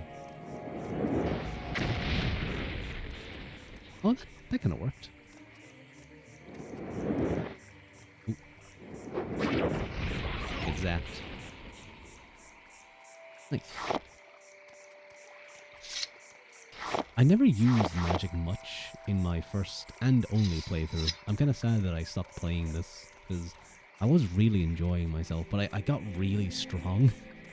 And I think when you get really strong in a game, it's kind of normal in a game like this that you eventually start to go crazy. But it does kind of take away. Oh, this is something cool actually. You take this, when you're traveling, you can actually equip the lantern. in your hand. And you will light up in the dark. So if you want to play like kind of, if you want to role play basically, if you want to immerse yourself in the dark, it's pretty neat. Just a neat little thing. Right now, I don't think we need it. Right, there we go. Hello. Make it quick, Outlander. Hello, Taver Vedrano. You're new. Need some help. Services a little. Latest rumor. All its proclamations about protecting the rights of property and preserving law and order, the Imperial Legion does little to capture and prosecute abolitionists. That's a bit hypocritical, don't you think? Holy shit. You know what? Fair enough. I do suppose, and in Morrowind, slavery is legal. It pays to take it slow when you first come to Morrowind. When you talk to folks, keep an eye on their dispositions. They'll let you know if they don't just like you, and it's smart to get on a flaw's good side before you ask for a favor. You see.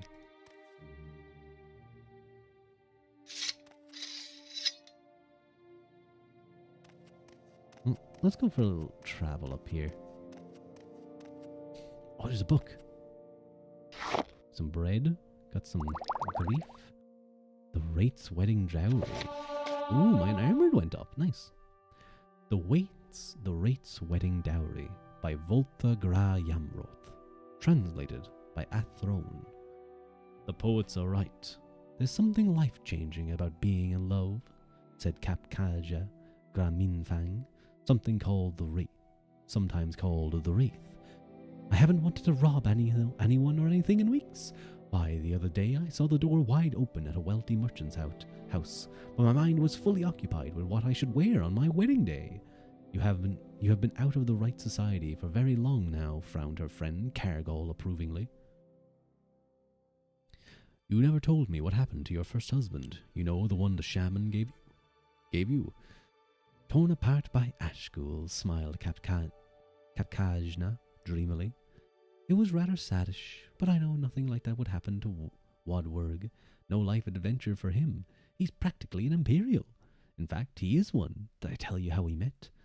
Hundreds of times, grumbled Cargol, reaching for his flagon. He was your jailer, and he refused you food until you promised to marry him. Is that how it works, guys? Is that what I have to do? Is that how I get a wife?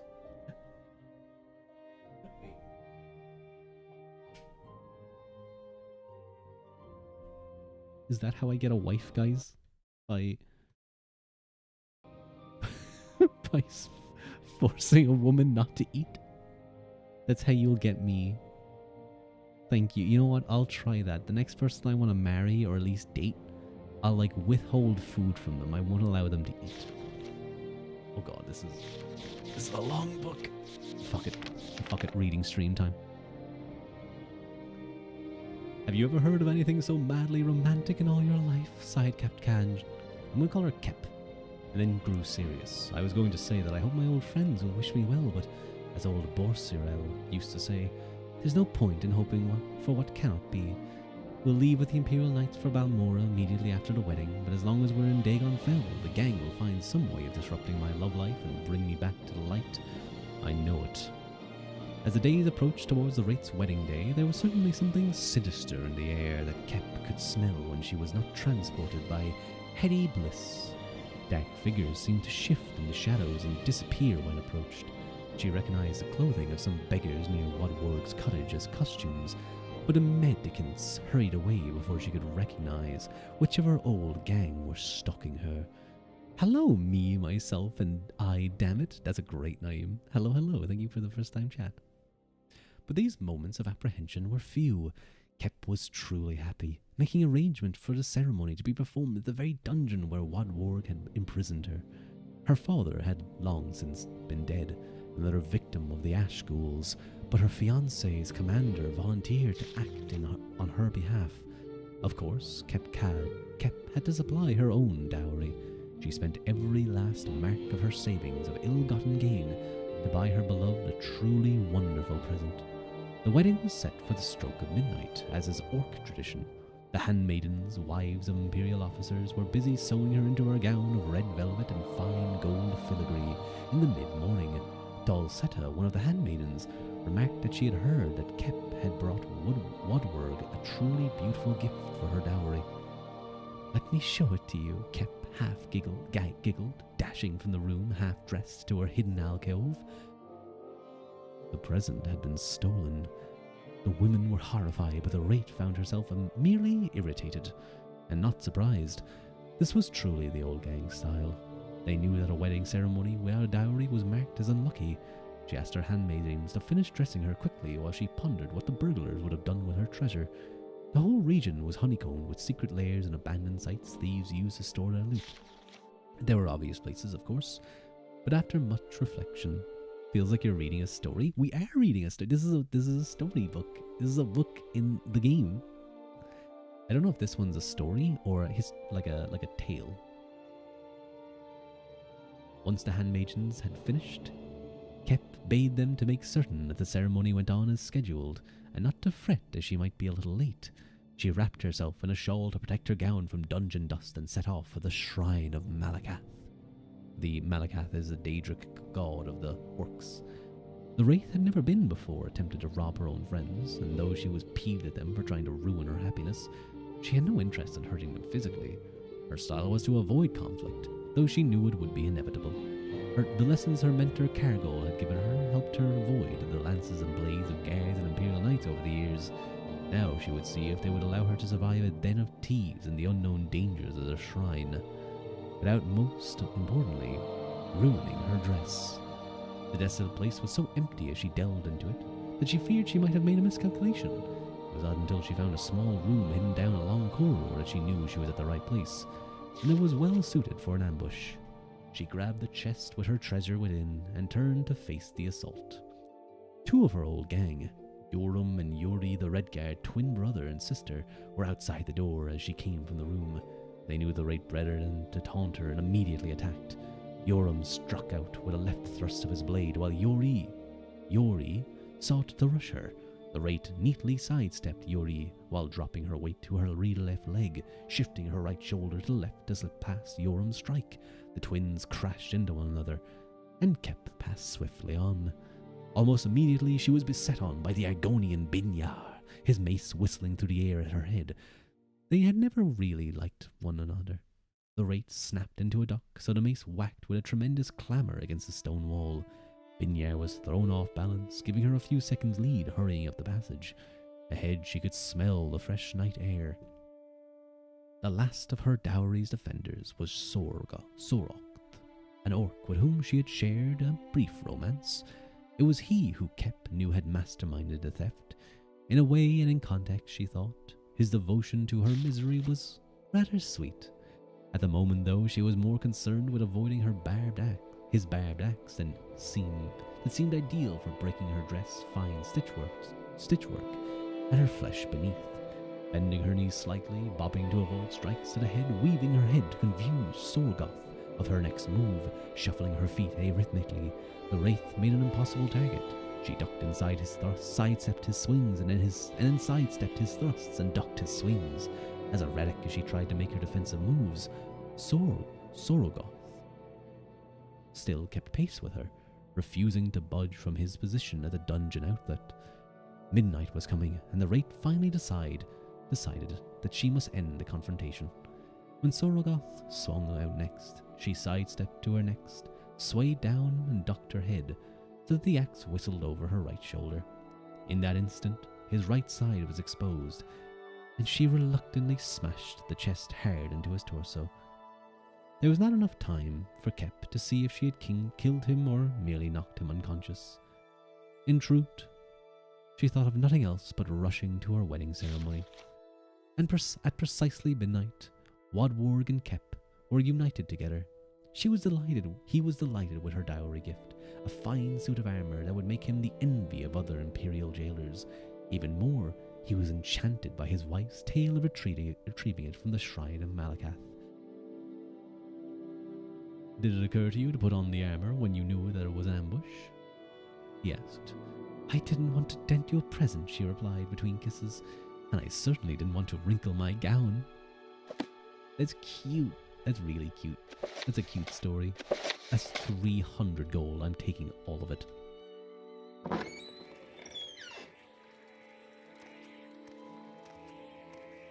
I think that's what makes these types of games really fun for me, is there's lore and story, and there's little stories like that that you can find that are just cute and sweet, and then there's deep lore regarding the Tribunal and Dagoth Ur and Cabnarak's tools and Lorcan's heart, not even getting into the religion and the philosophy and the theology. It's really cool. I'm a nerd. I'm such a nerd. But typically what you would do is... Who the fuck whistled at me? I heard that. Someone whistled at me. Bastard. We all are. Oh. So we'll just explore around a little bit more. We have a mission to find Fargoth, who we gave back his family ring. Make it quick, Outlander. The Dunmer are kind of mean to me a little. Hello, I have a feeling that you and I are about to become very close. You hitting on me? What's your hiding place? Hiding place? I don't know what you're talking about. Leave me alone. I'm watching you, Fargoth. Well, technically I don't have to watch him. I know where it is. What you would do...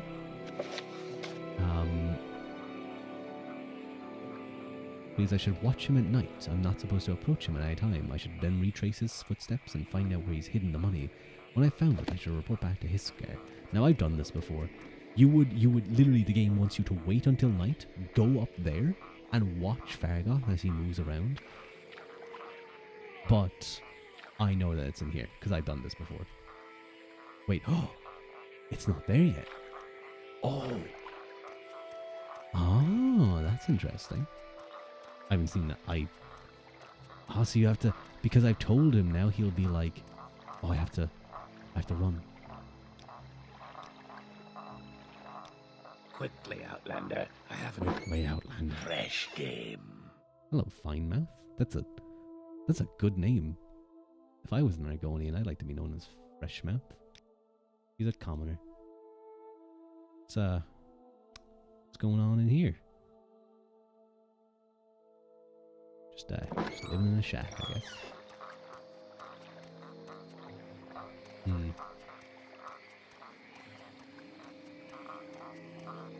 We'll just explore around a little more, I think.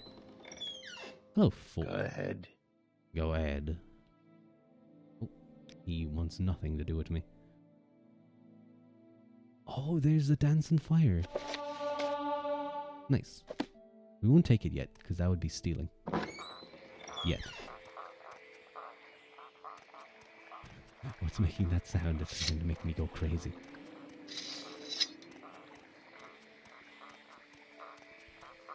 Yeah, we'll run up. You do eventually get faster as you run. Your skills level up, so you have all different kinds of skills.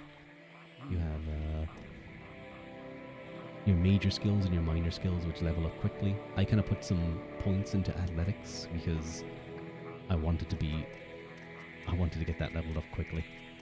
Technically, you will level up it eventually anyway, so it's kind of a waste of a minor skill, but I wanted to be quick. Before we go over and watch Fargoth do his stuff, let's just go over here real quick. Some of you may know what's about to happen.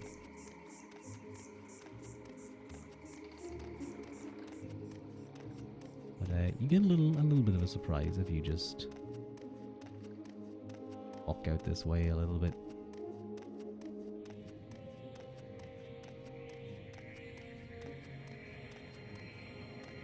I wonder how far you have to go.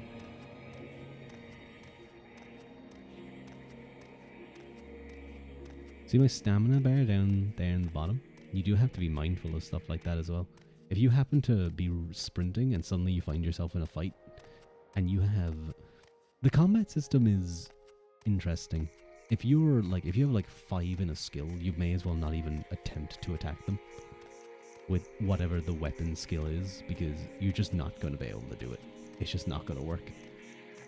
The other thing that is a massive impact on your chance to hit things at all is your stamina. So if you get caught running like this,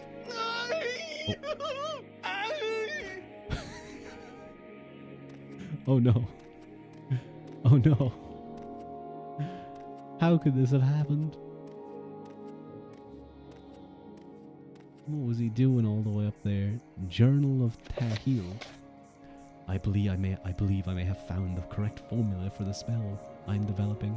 With it, I will be able to travel great distances without the need to pay others for the service. If all goes well, I will test out the new spell tomorrow. I believe I've worked out all the possible complications. It will allow me to leap great distances, covering many hundreds of miles. Never before has one been able to travel in this manner, vaulting from the ground, sailing through the sky, all without that terrible disorientation of a spell of flying. The time is almost upon me. My research is finished and all my calculations are checked and rechecked. They laughed at me when I suggested this. We'll see who laughs after I leap to the top of their towers and scream out my success. Yeah. Yeah. Poor guy. But he gives you some nice stuff. I'll take all of it. What I'll do real quick is I'm gonna, with no name. Oh. Stream save smiley face. I'm gonna just save right here because, I mean, I have to.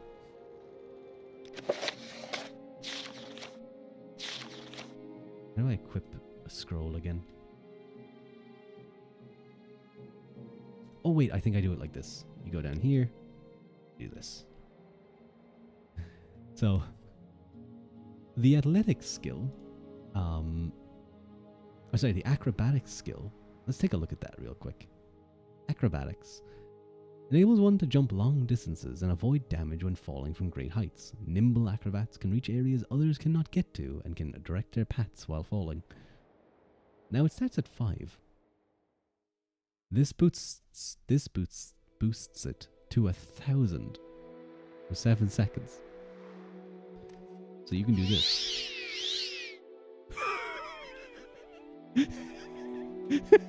Whee! Unfortunately, usually it runs out by the time you land.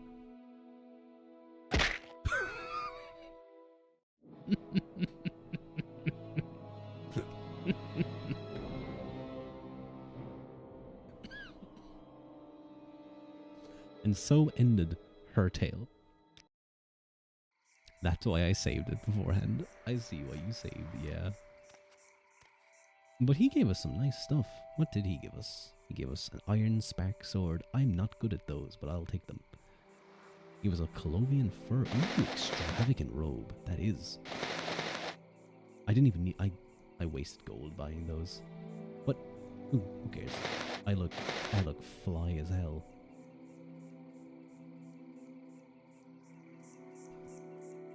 So, thank you, Tharhel.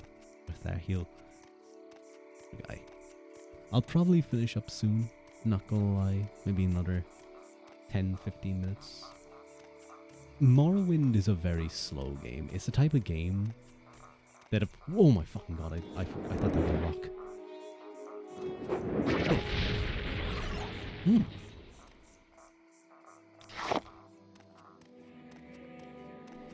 It's the type of game that if I was to dedicate streams to it for ages, it would take a very long time for things to... Ooh. That's pretty strong, that little spell, to get very far in it. I don't mind. I think it's cool. A lot of people fuck up because they don't know some of the mechanics. The iron dagger, at the start of the game, you guys didn't see, it tells you, oh, pick up this iron dagger and give it a few swings. But a lot of classes aren't good at using daggers. Is that a dead? Oh yeah, that's a dead body.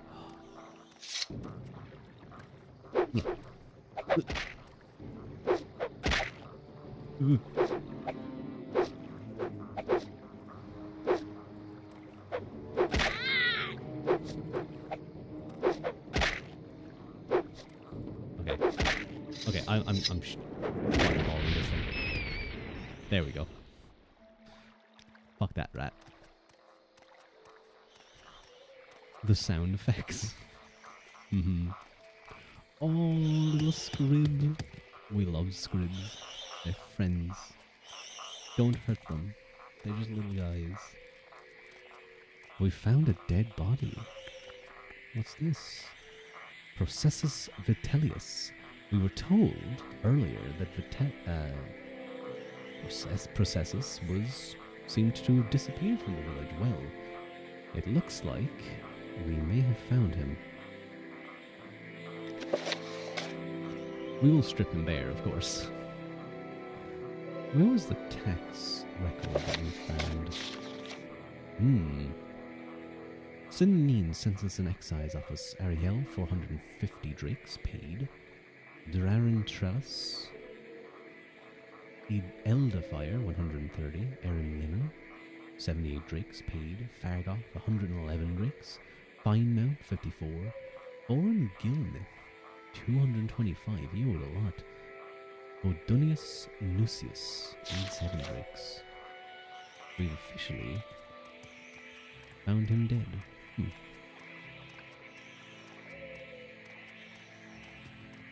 I think the one thing I'll do is just the mission with Fargoth before I finish up. I love them, they're so cute.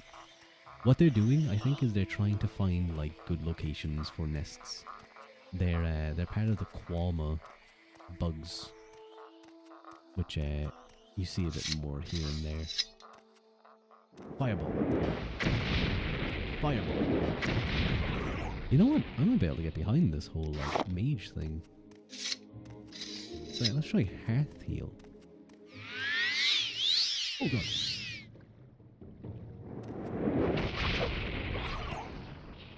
I suppose when you're fighting like mud crabs, anything would feel easy.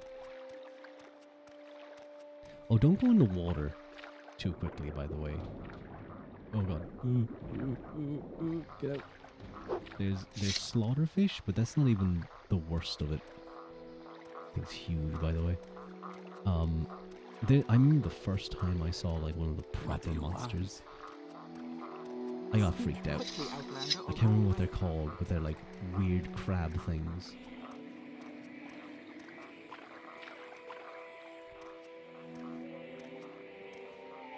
I think it's like, obviously it's nowhere near the prettiness of Skyrim, but there's still like a certain look about the game that I really like.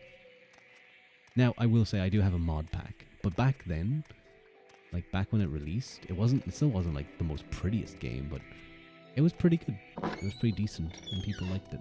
Hello. Latest advice? Necromancy. The traditional Dunmer practices of ancestor worship are not necromancy. Only ignorant outlanders could confuse our sacred practice with the vile sorceries of necromancy. Hello, legend. But the game does say at night.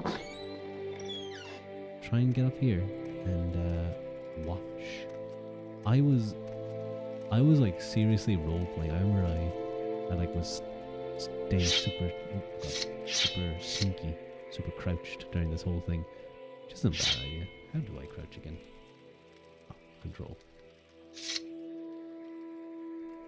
What, you just literally meant to... Resting is illegal here. Okay, game, whatever. Yeah.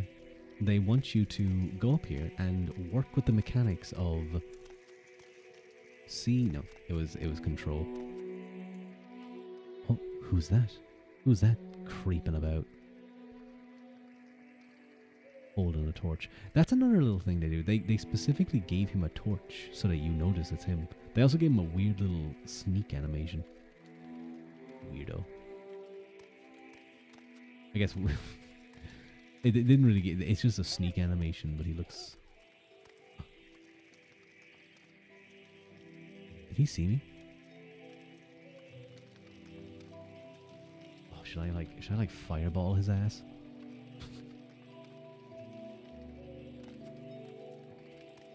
I didn't realize you could go right there, by the way. Or that you couldn't go right to his hiding spot. You needed to... Or is that his hiding spot? No, I'm pretty sure that is. We'll go there in a moment. Because why else would he be walking in icky goo?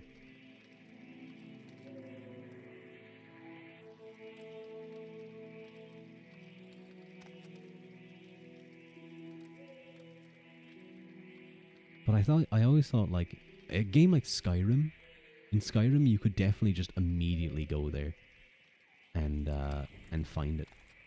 But no, this one actually made me have to... Ooh, that hurt. That hurt my knees. I'm gonna cast some healing. Okay, that heal hearth ability is pretty good, I'm not gonna lie.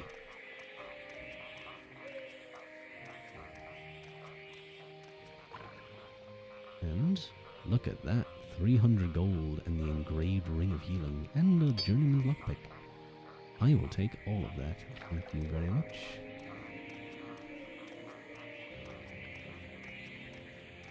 Speak quickly, Outlander. Now, here's the fun part. I don't have to go give that guy the gold back. I don't have to, I could just take that gold, that's just my 300 gold now. It's mine now. It belongs to me. What happens if I talk to Fargoth, actually? Hi, Fargoth. Come here. Oh, I can ask him about the murder of Proceus Vitellius. Found his body, huh? Well, it's up to you what to do with that information. I suppose that Ergala in the Census and Excise office would be the one to tell if that's your information. Any time now. Ooh, a little bit of lore drop because we asked about a secret. At first it seemed that the fuss about the Nerevarine prophecy was just silly superstition. Then I learned that the Dunmer had been waiting for Lord Nerevar to come back for centuries. The Incarnate, they call it. Every few years an Ashlander appears and the tribes call him the Incarnate. Then the temple goes out and hunts him down and reveals him to be a fake. Why does the temple worry about it so much? How are you? But we literally, like, this guy asked us to go get the gold. We don't have to go give it back to him. We don't have to go give back shit to him. What's this about?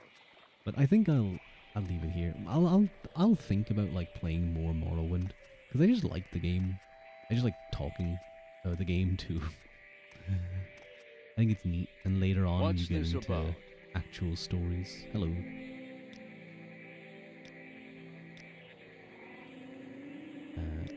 But I'll do a little save.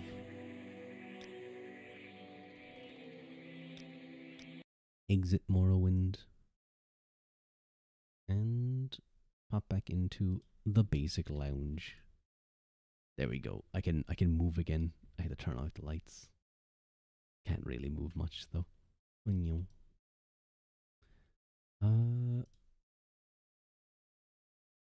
Yeah, I think it's also a very relaxing. Mayumi, don't poke me. Don't poke me. What the hell? That's so mean. Get off of me. But it's a very relaxing game too. It could very much be like ASMR, I feel like. I just because oh, thank you for the stretch and the head pat. Thank you. Very appreciated. Because of Fua's raid, we were when I started stream for Morrowind, it was 23 viewers in the Morrowind category total before I switched to it. When I switched to it, I had 10, so I like almost doubled it. And then Fua's raid, we were number 1 in a category for the first time ever, I think. Maybe one time we were number 1 on like reading at some point. But yeah, thank you, Fua. I can now say I'm a record holder. I don't know. But yeah, Pip, I am ending. It's quite late for me and I have to get to Eepies. I was here a bit earlier, I missed you. Oh, you're talking to Boo 1 hour. No, Pip, I have to sleep. You got like 3 hours and 30 minutes. It's longer than normal for a Rua stream. A little bit longer, but pretty decent. 5 hours? Then we're proud we made this record happen. Good, don't poke me. But yeah, I think Morrowind might be a good thing to go back to every now and again, just when I want to chat about stuff and go slowly. And maybe in 5 years' time, before I graduate, right before I graduate, we'll finally get to talk to Vivek once. That could very much happen. But I am going to look for someone. Thank you, Carmile, for the follow. Very much appreciated. And thank you, Boy, for the hydrate as well. Let me have a sip of water. My sippy cup is being annoying. Excuse me. Some water went down my throat for a second. Not the good way. That was fun. Thank you for the stream. Thank you for joining, and thank you guys for sticking around. It's very much appreciated. I'm going to send you off to around.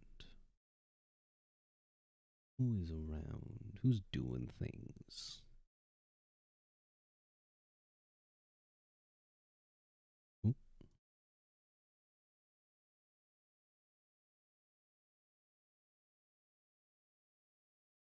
Oh, you know who we're gonna raid into? Because I haven't raided into him in ages. And I often don't get a chance to catch his streams. We're gonna raid into my friend Halconis Buonarrati. I don't know if I pronounced that well, but he's a cool guy, very sweet. We did a collab before where we read the Fantastic Mr. Fox before. Wait, I have to do raid. No, wait, no. Raid and sub-raid. No, I mistyped. No. Excellent. He's playing, okay, I think he's playing a horror game, so very different. But it's Silent Hill 1, so it's not too bad, I hope. But do be nice to Halconis. I believe he's also streaming to YouTube, so I think he'll be talking to people across both. But yeah, please be nice to Halconis. Give him a follow. He's still kind of a small streamer boy, so be nice to him. But thank you guys so much again. Thank you again, Fua, for the raid before you graduate from streaming and never stream again. Anyway, bye guys. Greb Mila Mahagut and Slongafol. And I will see you guys next stream. Bye bye. Wait, hang on. You gotta wink.